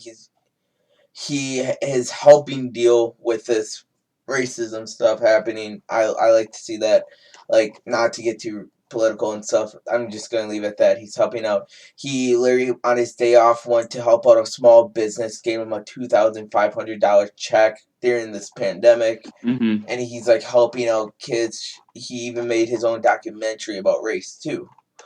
So, I'm going Eric Kendricks, but I hate him on the field, but I'm glad he's on the playoffs, so. Eric Kendricks is a stud, man. Talking about on the field, another underrated linebacker who don't get talked about. Oh, yeah. Speaking of defensive players, It's because Fred Warner's the GOAT. Fred Warner's. Oh, come on. You Let's not lost get a into bet this. about Fred Warner, my guy. All right. Roquan and Fred Warner, and you lost. Boy. Speaking of defense, as you know, people we all love defense. We're gonna go defense, but we're gonna go defensive rookies. Ooh. And I'm gonna start with our guest, Trop. Who is your defensive rookie of the year? It has to be him, Chase Young, man. Chase Young had a great year. I don't know how many sacks he had. I know he had I think over 5 sacks. The amount of he started out the season slow, like most rookies, but this guy picked it up later down the season, and this guy was providing pressure and just being a terror to freaking quarterbacks, and he just had an amazing year. And MG, this guy's gonna be a problem for the next 5 years for us, and this guy's only gonna get better. He's only gonna get better. So I'm going with Chase Young. And like I said, man, he has to go up against our teams, our 2 teams every single year. Yeah, but that's tough. My defensive rookie of the year, I mean, Trop, I think I agree with you, man. I hate to pick division rivals, but Chase Young's the defensive rookie of the year, man. I mean, I don't want to piggyback off what you said because you kind of said all the right things, but I mean, the guy is a freak of nature. I mean, do you see how big this guy is? He's the second biggest guy in the league behind Aaron Donald. You're not saying something. This guy is on one of the best defensive lines in the league, and they're one of the best defensive line in the league because of Chase Young. He gets to the quarterback, he stops the run, and when you look at a guy, I mean, obviously you had good rookies out there. C.J. Henderson had a decent year. Jalen Johnson had a good year out of Chicago, but Chase Young just separates himself. Chase Young just separates himself from the rest of the defensive rookie of the year candidates, and I think he is well deserving of the award. Mm-hmm. I agree with you, MG, but I feel bad for you, man. First, you had to deal with him in college. I did too. But you had to play him in college. Now he's in your division. Oh, I feel bad for you. But I agree. It's Chase Young. Because I'm looking at his stats, and he had 44 total tackles, 32 solo. He averages he had 7.5 sacks this year. And forced fumble, he has 4. Like, that's like top for a stats. Rookie. Yeah, for a rookie. Imagine him next year when he's familiar. I think he could even win Defensive Player of the Year next year. He's gonna be a beast in this league, and I feel bad for MG because he had to deal with him in college. Now in the pros, ooh. And that it sucks. He destroyed us when because I'm a Penn State fan. He destroyed us in college, and now in the NFL, I have to deal with him. But Isaiah, are we going to have a clean sweep of Chase Young, or do you have a surprising change of pick? Well, I love to hear that because we're not going to get a clean sweep here. Oh my gosh, we're not. I got Antonio Winfield Jr., safety for the Tampa Bay Buccaneers, to be Defensive Rookie of the Year. My man has been on fire this season. Not at interceptions, but his coverage. This kid is great. I love him. He's a great safety. He's going to be my Defensive Rookie of the Year. I love that pick because, look, no one was ever talking about him.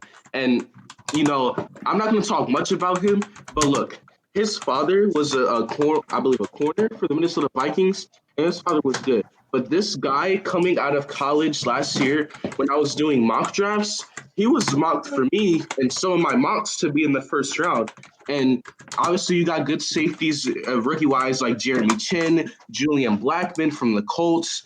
But this guy is never talked about, and he wasn't talked about coming out of college. I was like one of the only guys that, praised him, and now in the NFL, he's proving that. And honestly, that was a surprising pick. I don't think he will win it, but I think he does have a big chance at winning it. Antoine Winfield Jr. is going to be one of the best future safeties in the league. He needs to be talked about more. This kid has talent, man. I'm telling you. And he was drafted in the 4th fucking round. Fourth round. And I had him going in the first round in some mock drafts. So that just goes to show. Don't remind me. Yeah. Next, we got to go offensive rookie of the year. I mean, is this overall rookie of the year or just offense? Offensive rookie of the year. Okay, I just wanted to make sure. I think. I mean, I'm gonna go first. I might as well just say it. It's Justin Jefferson. MG. Is his nickname. I mean, Justin Jefferson, and this is gonna make me cry. As an Eagles fan, we picked Jalen Reagor, and I'm about to break this controller I have in my hand. We picked Jalen Reagor over Justin Jefferson. How do we make that mistake? Now he's the offensive rookie of the year. I don't understand it. It's just it just sucks. It sucks that I have to see him win it, but he deserves it well, even though he talked about caught on the hot mic, what he said to Kirk in the middle of the game, but he still deserves it. And he's the fastest rookie in NFL history to reach 1,000 yards, breaking Randy Moss's record. Yes, I said it. He broke Randy Moss's rookie record. So that goes to show you that he deserves offensive rookie of the year. And Trop, do you agree with that? No. Whoa. I don't agree with that. I have James Robinson as my offensive rookie of the year. James Robinson, undrafted rookie, came in, battled for the line, Jaguars, and he rushed for 1,000 yards. He was the third string. Let me repeat myself. He was the third string on that Jacksonville Jaguars roster, and he came in and he gave it his all, and he rushed for 1,000 yards when he was hurt in the beginning of the season, or playing at the beginning of the season, and he was hurt for the last game, and he still finished with 1,000 yards. Justin Jefferson was great, and I'm glad the Eagles don't have him. But I'm going with James Robinson from the Jacksonville Jaguars. You know what, Trump? I hate you sometimes, but I love you sometimes. Because I completely agree. My boy is never, dude, he never gets talked about. Because all you're going to talk about is the Justin boys. You got Justin Herbert. You got Justin Jefferson. They don't talk about Robinson. They need to talk about this kid. Like, I understand, he's a quarterback. He's going to get all the praise. He's a wide receiver. They're going to get all the praise. But the running back position never gets talked about enough, and I hate that. And he deserves Rookie of the Year. Maybe because even though there's better candidates, I believe, but I still think he should. Honestly think he should win. All right. I know B. Christensen. We all know who B. Christensen's going. Fucking biased. No. Let me. No. All right. So you have these people like Justin Jefferson. You have the Justin Herberts. You have the James Robinson. But I'm going Jonathan Taylor for the Colts. Because Trop did mention something. He's amazing. I'm looking at his stats right now. 232 attempts for 1,169 yards. Averages 5 yards per game and 11 touchdowns. That's offensive rookie of the year stats right there. And I'm saying this. He did not even fully start till week 12. Unlike James Robinson, who started earlier than him. Because Marlon Mack started the year. Then Marlon Mack went down. It was between Taylor and Hines. Taylor had to beat out Hines. And he did James that. Robinson was the third string. But guess what?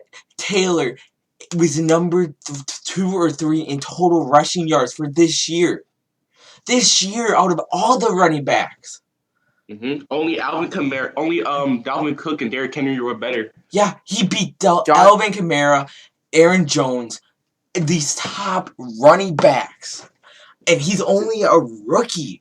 So I'm going my man, Jonathan Taylor, who I have been hyped since he went to Wisconsin and he came out. So that's who I'm going. Listen, I love Jonathan Taylor. And by the way, shout out to have we seen this? 2 rookies with 1,000 yards, top 5 rushing? Nope. Have we seen I don't that? think we've seen 2 rookie running backs like James Robinson and Jonathan Taylor do this. I know Zeke did it, but it was no other running back in Zeke's year class that did it. It was just Zeke. And Derrick Henry didn't do it. Alvin Kamara and Dalvin Cook came out the same year. They didn't do it either. So this is the first year. Like this might be one of the best running backs class we talked about in the next 20 years. Like the And amount then, of running backs, and I know you guys are saying DeAndre Swift is a bust. He was injured, and Detroit did not play him a lot. But back to my point, Jonathan Taylor is a beast. But Isaiah could agree with me. James Robinson has a terrible line in Jacksonville, and he still rushed for 1,000 yards with that terrible offense. That's a lot. And I don't get me wrong, Jonathan Taylor did have a better season, and I think Jonathan Taylor might be the better running back at the end of the day. he But is. what James Robinson had to deal with that terrible offense in Jacksonville, and he still runs for 1,000 yards. I think he's Yup. deserved that award. That's impressive. But they're both great. They're Yeah, both great. and Taylor also had to deal with the like controversial part of him and Mac, and then him and Hines. That's something I'm Mm-hmm. impressed with, and he did it with a garbage quarterback, just like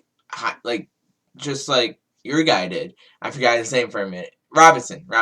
Yeah, I just remember. But like I don't know, that extra 169 yards, give me Taylor. Like, All right. that's huge. Look, I want to get to Rookie of the Year because I have a bold pick. I do too. I have a bold pick. Tropical Mayhem and Isaiah Faithful. James Robinson is my Rookie of the Year. Now What? I know. Where is Justin Herbert? Listen, Herbert's a phenomenal quarterback, and he's going to be a good quarterback for years to come. But I agree with Tropical Mayhem. James Robinson was a third string running back. He had to work his way up to the first string running back. He had to get 1,000 yards with one of the worst quarterbacks in the league, one of the worst offensive lines in the league. Matter of fact, not to mention, his team was the worst team in the league. He got 1,000 yards. He was the only good player for that offense. He's the most valuable player on that team. And if it was common for a rookie to win the MVP, he would be an MVP candidate because his value to the team is no one else is more valuable to their team. James Robinson is a stud, and listen, I think Justin Herbert is gonna win. He's gonna win awards for years and years to come. He's gonna win more awards. It's all right. Justin Herbert. It's not like I'm just gonna leave him out. Who knows? Maybe in 2 years, Justin Herbert might be MVP. I think Justin Herbert's that good. He can win Offensive Player of the Year awards. He can do things like that. But I think James Robinson is so good with such a bad situation, and he's my Rookie of the Year, man. And if Now, anyone wants to disagree, y'all can talk to me right now. now, I think there's someone better out there. you know what? I was gonna pick Justin Herbert, but there's a reason why I put James Robinson as offensive rookie of the year because I got Jonathan Taylor as rookie of the year. Job! No, you don't. I got Jonathan This Taylor is a rookie of troll. the year. I love Jonathan Taylor respect. rookie of the year. I don't care, Trop. I love that. I like that more than mine. But man, Listen, this was hard not for me to be biased when I did mine.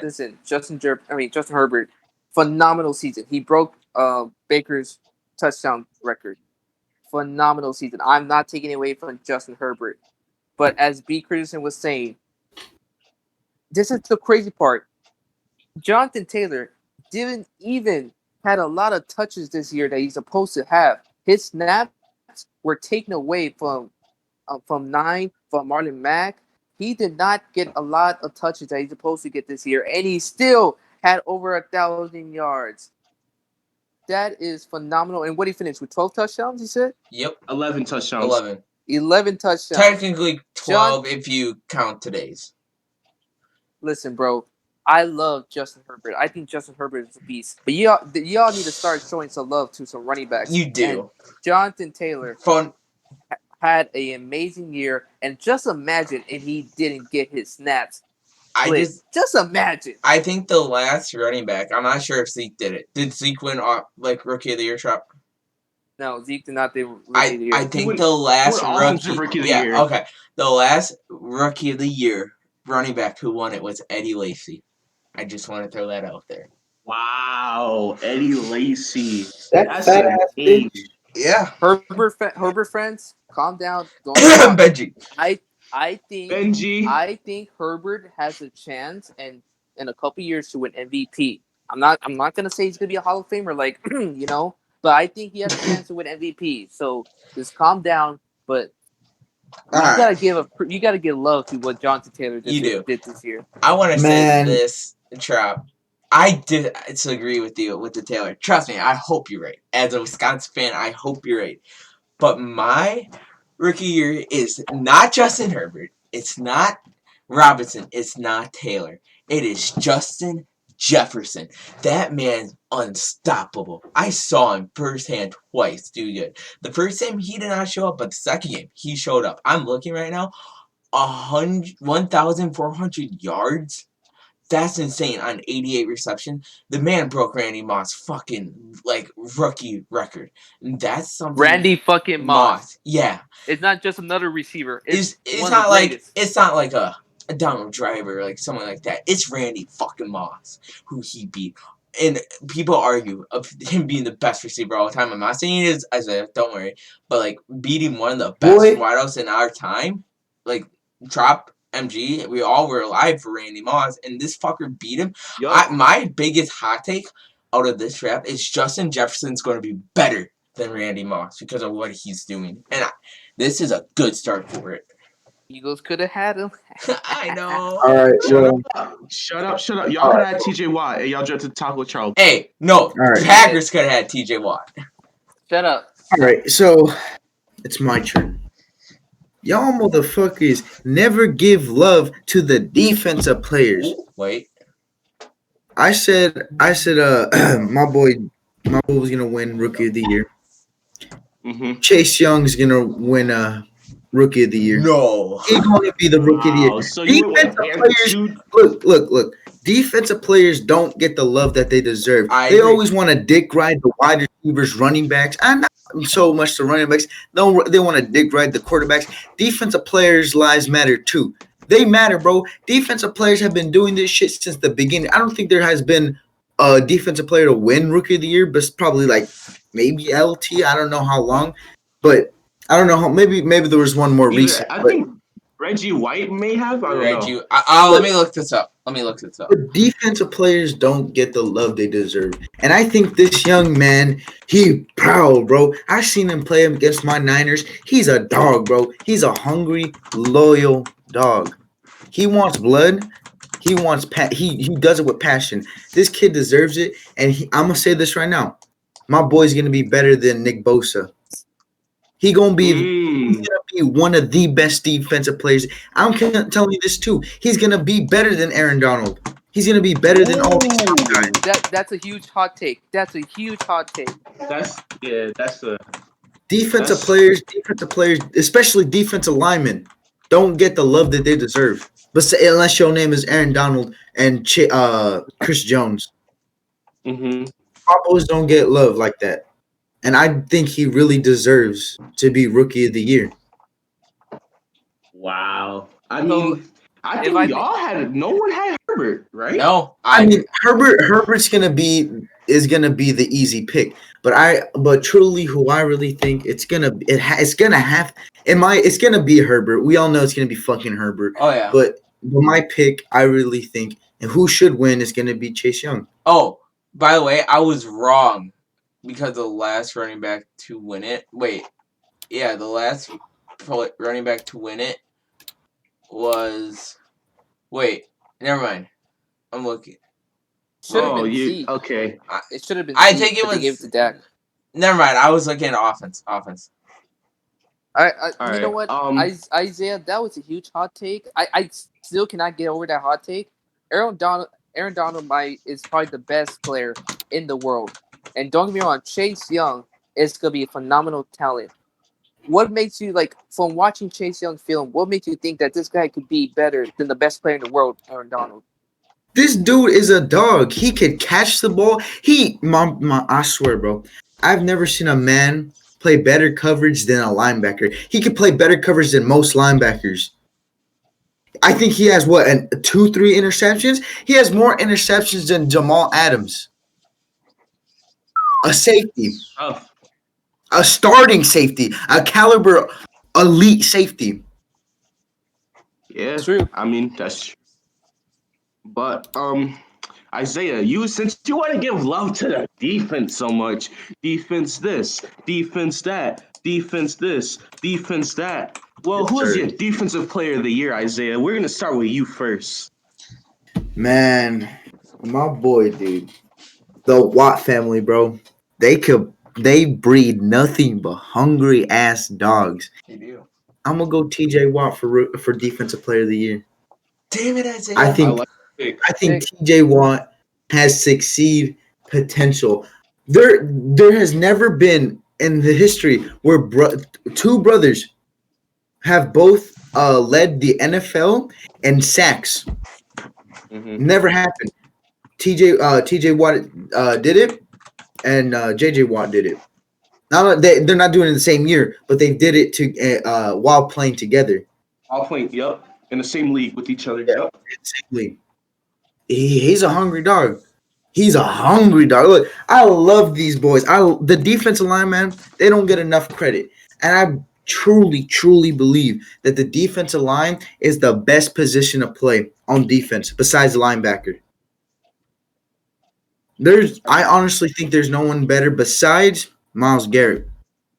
Them All right. two, those are going to be my tight contenders, but I think it's going to go to TJ. All right. I want to say something. By the way, good pick, Isaiah. My defensive player of the year is gonna be Myles Garrett, but I was very torn on this pick, and I think the guy who's gonna come number 2 and defensive player of the year, or number 3 in defensive player of the year votings, I think Jalen Ramsey is gonna be my hot take, but I'm gonna choose the safe Myles Garrett. And I want to talk about more Jalen Ramsey than Myles Garrett. Jalen Ramsey this year has been one of the best corners in the NFL. Now, why am I not going to pick him as my official pick? That's because they never pick corners for defensive player of the year. But Stephon Jalen did last Gilmore. year. Yeah, They Stephon did last year. Gilmore. Stephon Gilmore was like, all right, Stephon Gilmore. Now name another one.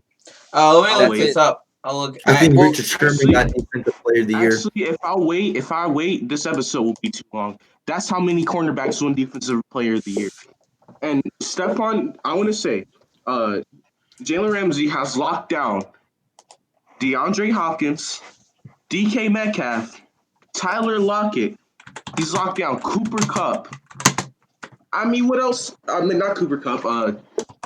Tyler Lockett, Christian Kirk, not Cooper Kupp.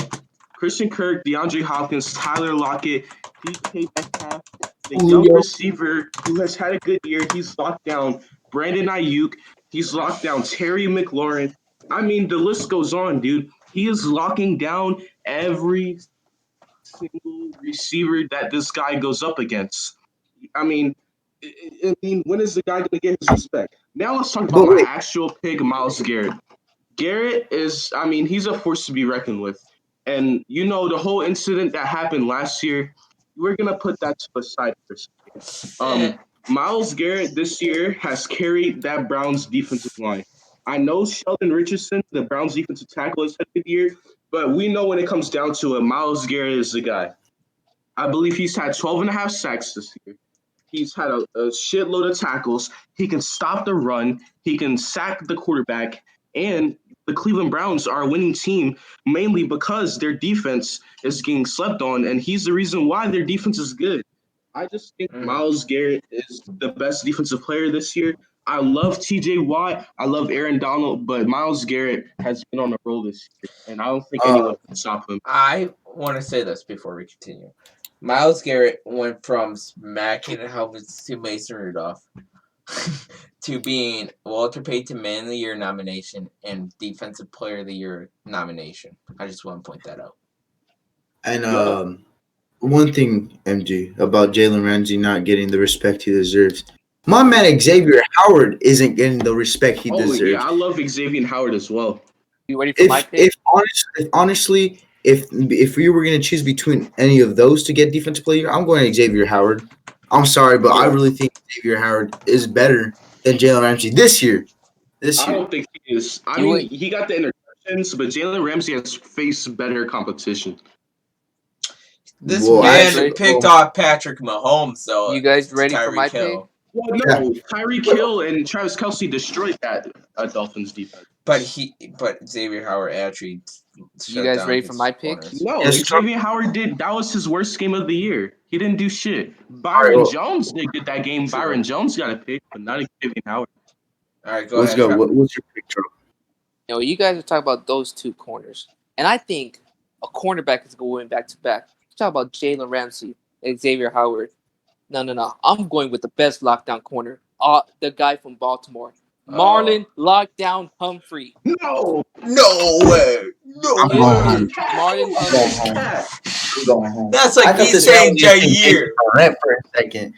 Listen, Marlon Humphrey, he might have not had the interceptions, but 9 forced fumbles, that is amazing. He only has 66 receptions on him. He had COVID this year. I think Marlon Humphrey had an underrated year that people didn't watch because he didn't have the big stats. Marlon Humphrey shut down AJ Brown. He shut down Odell Beckham. He shut down Jarvis Landry. He shut down Claypool. Most Steelers receivers. He had a great season that a lot of people did not see, and because you know how people are with the stats. People see stats and all that shit. Martin had a underrated year, and I think he should get a lot of credit because he played great this year, especially 9 forced fumbles. This guy was like a linebacker slash cornerback on the field. This guy had a great. It's a ballsy pick, but I just think Marlon Humphrey is such a great cornerback, and him and Jalen Ramsey are just head to head on who's the best cornerback in the league. And I'm picking Marlon Humphrey. It might sound dumb because he doesn't have the stats, but if you watch Ravens game, this guy locks down your number one receiver. And I'm going Marlon Humphrey, but yeah, I do think Jalen Ramsey should be in that as well because he also had a great year. All right, ladies and gentlemen, I just put on my Boston Red Sox cap because of the cap Trop just told. Marlon Humphrey is not the best. He's not. Lockdown. It's Jair, baby. It is Jalen Ramsey. It is. Let's just get one clear. Now, if you want to argue between Marlon Humphrey and Xavier Howard, go for it. But I just had to put on the cap there for a second, just to let you know that Jalen Ramsey is better than Marlon Humphrey this season and overall. I just want to put that out there. My defense player here is a cornerback who shut down Calvin Ridley. No, I'm joking. It's not Jair. It is Jalen Ramsey. Because what he did to DK 3 times, he made DK Metcalf his dad. Like DK's father is Jalen Ramsey. Let's just say that. He shut down D-Hop. He shut down Christian Kirk. He shut down these top wideouts. And I'm saying this now. The only wideout he's not going to shut down is if he plays Green Bay, and that's Devontae Adams. No one can shut down Devontae. Buddy. But I think he could hold Devontae, though. And I think he's going to be Defensive Player of the Year. Okay. I like that. MVP, right. I'm going to shock people. I'm just saying that, Isaiah, and I'm going last. Now that we showed the defense respect, as you were raving about like a few minutes ago, now it's time to go back to the offensive side. I'm going to start, and I'm going to say the Offensive Player of the Year is literally the Megatron version of running backs, and that is Derrick Henry. 2,000-yard seasons. All right, 2,000-yard seasons. Only 8 other running backs had 2,000-yard seasons. Statistically, he is up there with Walter Payton, Barry Sanders, LaDainian Tomlinson, Emmitt Smith, just to name a few running backs who he is statistically competing with. Chris Johnson is an underrated running back that he's also competing with. Eric Dickerson. All these guys that Derrick Henry is competing with. Why can't he win Offensive Player of the Year? I think this is definitely his award. He should unanimously win Offensive Player of the Year. And I just believe that Derrick Henry has been the best running back this year. He's been the best offensive player this year. And he might even be the MVP this year. That's how good Derrick Henry is. But Well, phenomenal season. Phenomenal. you're gonna say he's gonna be offensive player of the year. Well, I'm gonna disagree with you. I gotta show some of that love, man. I think Travis Kelce is the best offensive player of the Wow. year. I'm gonna go Travis Kelce as Great offensive player of the year. Good pick. Don't get love. This man broke George Kittle's record for the most receiving yards by a tight end. Remember, when George Kittle broke that 30 minutes before, Travis Kelce had the record. Remember that. Travis Kelce broke the record 3 years ago. 30 minutes later, George Kittle broke the record. Mm-hmm. Travis Kelce is the best tight end in the league. But George Kittle, he's the people's tight end. But I'm going to give Travis Kelce. All right, I'll go next. Also with Kelce, he is the first ever tight end to have 1,000 yards, 5 consistent years. For 5 years, 5 straight years, 1,000 yards. First ever tight end to do it. That too, and also this. My man is second in receiving yards. That's a tight end. That's a grown ass man. Tight end.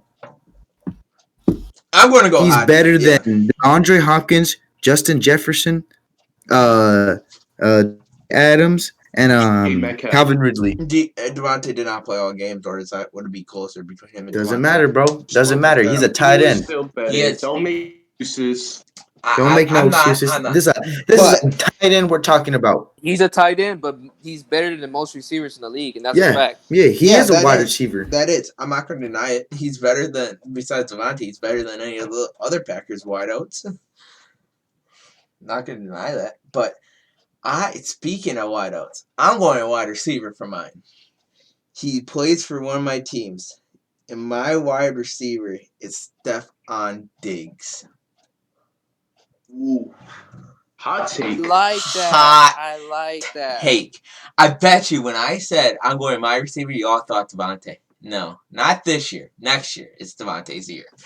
But Stephon Diggs, 500 receiving yards with Josh Allen. That 1,500. You said 5,000. You know what I mean. Like, and he led the league in catches. He had the most receptions this year. Most receptions. Led the league in catches. Catches, receptions, and receiving yards. That is someone who deserves it. Don't get me wrong. Henry deserves it, and Kelce deserves it. But I'm going hot take, and I'm going Diggs. I say Whiteout wins it 2 years in a row. Slant Thomas also, the last wide receiver to win it was the receiver who led the league in receiving yards and catches. So Stephon Diggs has those same categories. So if a receiver wins it back-to-back with similar stats, it'll be a conspiracy. Nah, but I'm messing around. But that's a good pick, good underrated pick. But Trop, your last for this pick. Tough. Offensive player of the year. It's tough, man. You all can agree that there's so many great offensive players this year. So many offensive players that happened this year, and it's a tough to pick because there's a lot, but I guess I gotta go with Devontae Adams. What? Wow. Wait. What? I'm going with Devontae Adams. Respect, Trap. That's respect right there. What, he had 18 touchdowns, 17? Oh yeah, he went off. He was probably one of the best receivers in this league, Devontae Adams. Devontae Adams had an amazing year. I want to say this too to defend Devontae. He also broke records in the Packers franchise. He had the most yards in a season, and he had the most reception in a single season for Green Bay. Well, that's not hard because we had legend receivers like Don Hudson who paved the way for the receivers how they Don are. Hudson literally had 9,000 career yards. Saying that it's not hard to pass him. I know. I'm saying that he has like Don Hudson, Sterling Sharp, Antonio Freeman, Donald Driver, Jordy Nelson, like these legend receivers, and he beat them. Who the fuck is Don Hudson? You know Hudson is? He paved the way for all receivers. Yeah, he actually did. No, I don't know who that is. Look him up. We're not going to go into Don Hudson. Jerry Rice would be as good if it was for Don Hudson. He made the wideouts how they are today. A dark horse if he didn't get COVID or didn't get Alvin Kamara. Oh yeah, Kamara would be up there. Cook would be up there. Like, there's so many to pick, but I have respect. You pick Devontae Trop. All right. Can I put on my cap real quick? I know. I like to put on the cap. Now, Isaiah, I'm not gonna put on the cap for you because I think Travis Kelce he has a legitimate chance. I just think there's a gap between Derrick Henry. It's Derrick Henry and Travis Kelce tier, and then it's everyone else. I get it. I don't know. Devontae Adams is breaking records of the legends of Don Hudson, Sterling Sharp, and I get it. Stephon Diggs leads the leagues in reception yards and receptions. But listen, it is not hard to break Don Hudson's records when he has 9,000 total career yards. And for Stephon Diggs, it's not hard to lead the league in reception when almost every ball gets thrown to you. When you look at Derrick Henry and Tyreek Hill, I think they're the best two offensive players this year over Tyreek Hill Diggs and Tyreek Hill. Tyreek Hill, yes, I think Travis Kelce has had a better year than Tyreek Hill. There you go. No, you said Tyreek Hill instead of improvement. Travis Kelce. I just want to say. Well, you know what I meant. Yeah, I think Travis Kelce has had a better season than Tyreek Hill. I think he's the second best offensive player of the year. I don't think Devontae Adams. I get it. Devontae Adams is the best, or the second best receiver in the league. And I get it. Stephon Diggs has had a great year. But Derrick Henry has had a 2,000-yard year, and he is breaking records of legends because B. Peterson wanted to use that for Devontae Adams. He's breaking legends like Walter Payton and Barry Sanders. Travis Kelce is breaking records of legends like Rob Gronkowski and Tony Gonzalez. I know. I just wanted to say Devontae Adams and Stephon Diggs I don't think that they're gonna win it. I think it's either Travis Kelce or Derrick Henry. Oh, I agree. And I agree with Isaiah. It's gonna be my pick or Isaiah's pick. I think it's gonna be any of the. I think so too, but I'm just saying I would not be surprised if it's Devontae Adams or Stephon Diggs either. I think it's gonna be Henry or Kelce. Don't get me wrong. I think it's gonna be one of them, but I'm just saying I would not count them out. It's not going to be one of those wide receivers, dude. You literally have a man who fucking ran for 2,000 yards. You don't see that happen. You don't see a tight end getting almost 1,500 yards, being the second most having the second most receptions. You don't see shit like that in the NFL. Nope. And the simple fact is, I think Devontae Adams is great. And to MG's point, you're going to be good when you have fucking literally every ball thrown to you because the other wide receivers on your teams are absolute dog shit. Maybe not Allen Lazard. Allen Lazard's okay. Good. MVS can't catch the ball for shit. But you all forget we also have a tight end who was a sleeper that came out in Robert Tonyan. Yes, but literally, who trained every ball is thrown to, and when you have Aaron Rodgers throwing you the ball, and every ball is getting thrown to you. Every ball is going to get thrown to Devontae Adams. No matter what Robert Tonyan does or Alan Lazard does, Devontae Adams is getting the ball. Yeah. And I just think that Derrick Henry and Travis Kelce have broken records of greater players, and I just think they deserve it more than those receivers, man. But Derrick Henry also gets targeted and with the ball a lot, like running it. They always hand it off a lot. Well, because dude, they're based off running. They're a running team, and when you have a running team like that, but still, you don't see fucking 2,000-yard rushers every year. You don't. Yeah. When was the last time we've had a 2,000-yard rusher? Oh, let me look. Adrian Peterson.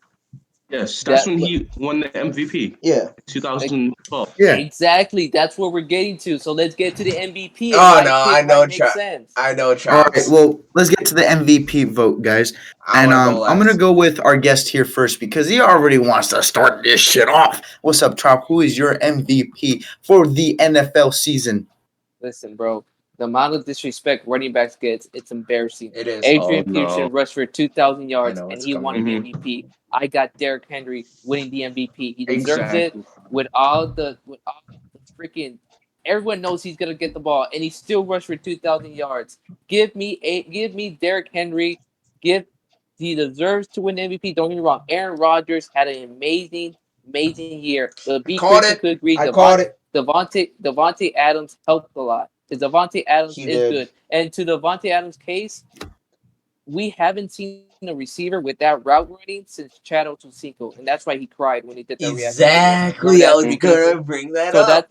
So Devontae Adams is special, and he helped Aaron Rodgers a lot. I'm not taking credit from Aaron Rodgers, but I'm just saying without Devontae Adams, Aaron Rodgers would not have that 49 touchdowns. I don't know if you agree, Big Christian, 48. but Devontae Adams 48, is by the that way. good. 48, whatever. All right, Isaiah, But why don't you go? Derek, but hold on, I'm My almost bad. done. Derrick Henry, 2,000 yards, man. How many running backs can do? Only 8, man.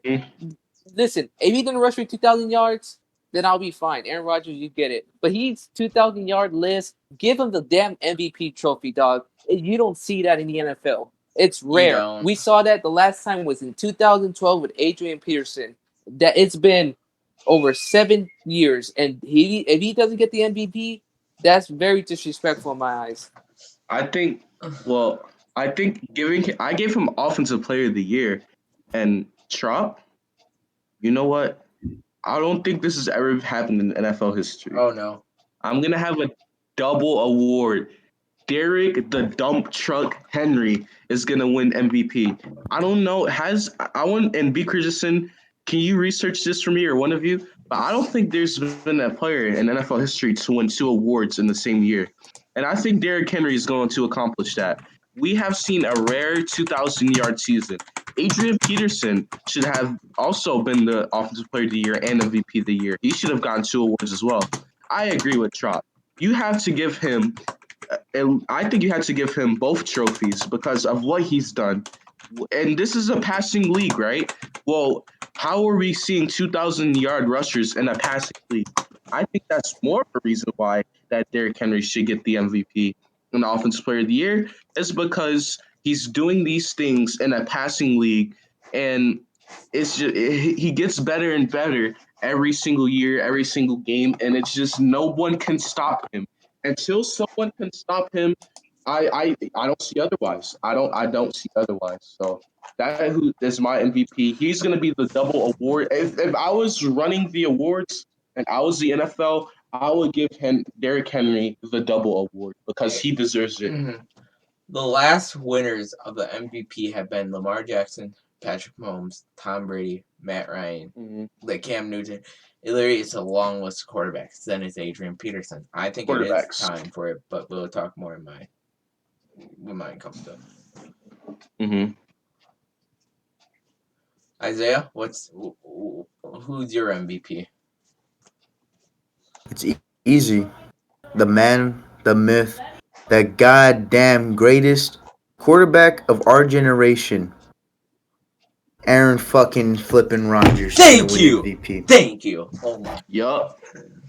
I don't disagree with that. I mean, if it wasn't for Derrick Henry, Aaron Rodgers is unanimous MVP. No disrespect to Patrick Mahomes.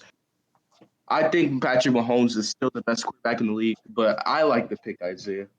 Derrick Henry or Aaron Rodgers could both win it. And this is my favorite quote from this man, dude. They were saying, "Oh, how his down year." What he said was his down year is a quarterback's best year. Oh, that's fucking incredible. This man has done so much for his team.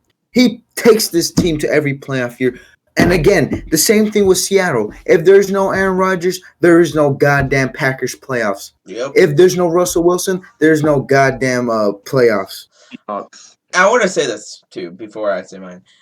Isaiah, that quote he said, I remember when he said it, and I was dead. I remember that happened. Send me that video on the Pat McAfee show. The one amazing show. That was amazing, and I hope he says it again soon. But if he wins MVP, that's the biggest speech. for me, my MVP is a quarterback. I'm gonna go Aaron Rodgers as well. For me, as a Pack fan, it's hard. It's very hard for me not to pick Aaron Rodgers after the year he's had. I pulled up his stats. His completion percentage, 70.7, one of the best in the league. yards he has 4,299. Amazing. 48 touchdown ties league like franchise history for Green Bay. I think Brett Favre had that. Mhm. Interception 5 interceptions this year. 48-5. Yep. And I saw an amazing stat. Aaron Rodgers threw more touchdown passes than J.K. Scott punted for us. 48-46. That just shows how good Aaron Rodgers is. And in my opinion, if you do something like that, like Rodgers did with like this thing, give that man MVP. Give him. And then he like put the bread and butter on top. His passer rating was 121.5. That's like a perfect passer rating in the NFL. Perfect passer rating is 158.3. Oh, it's 158? Then this fuck this Google search then. It lied to me. But this man, everyone said he's getting watched. It's over. I was the one person that in our Discord server that kept saying Rodgers is gonna have a fire under his ass. Everyone did not believe me. They're like, no. But man, it feels good to say I was right about this one. We're never gonna hear that shit again because he's usually wrong half the time. Okay. Hey, I might be right about the Bills. No. Let's defend our case, MG. Last year, everyone said Derrick Henry's gonna get figured out. They're gonna stack the box. This motherfucker still rushed for 2,000 yards. Hey, I'm not gonna deny that. Don't get me wrong. If Wait, hold on. I'm sorry. Go ahead. Go ahead. My bad. I was gonna say, if Rodgers doesn't get it, I think it's Henry.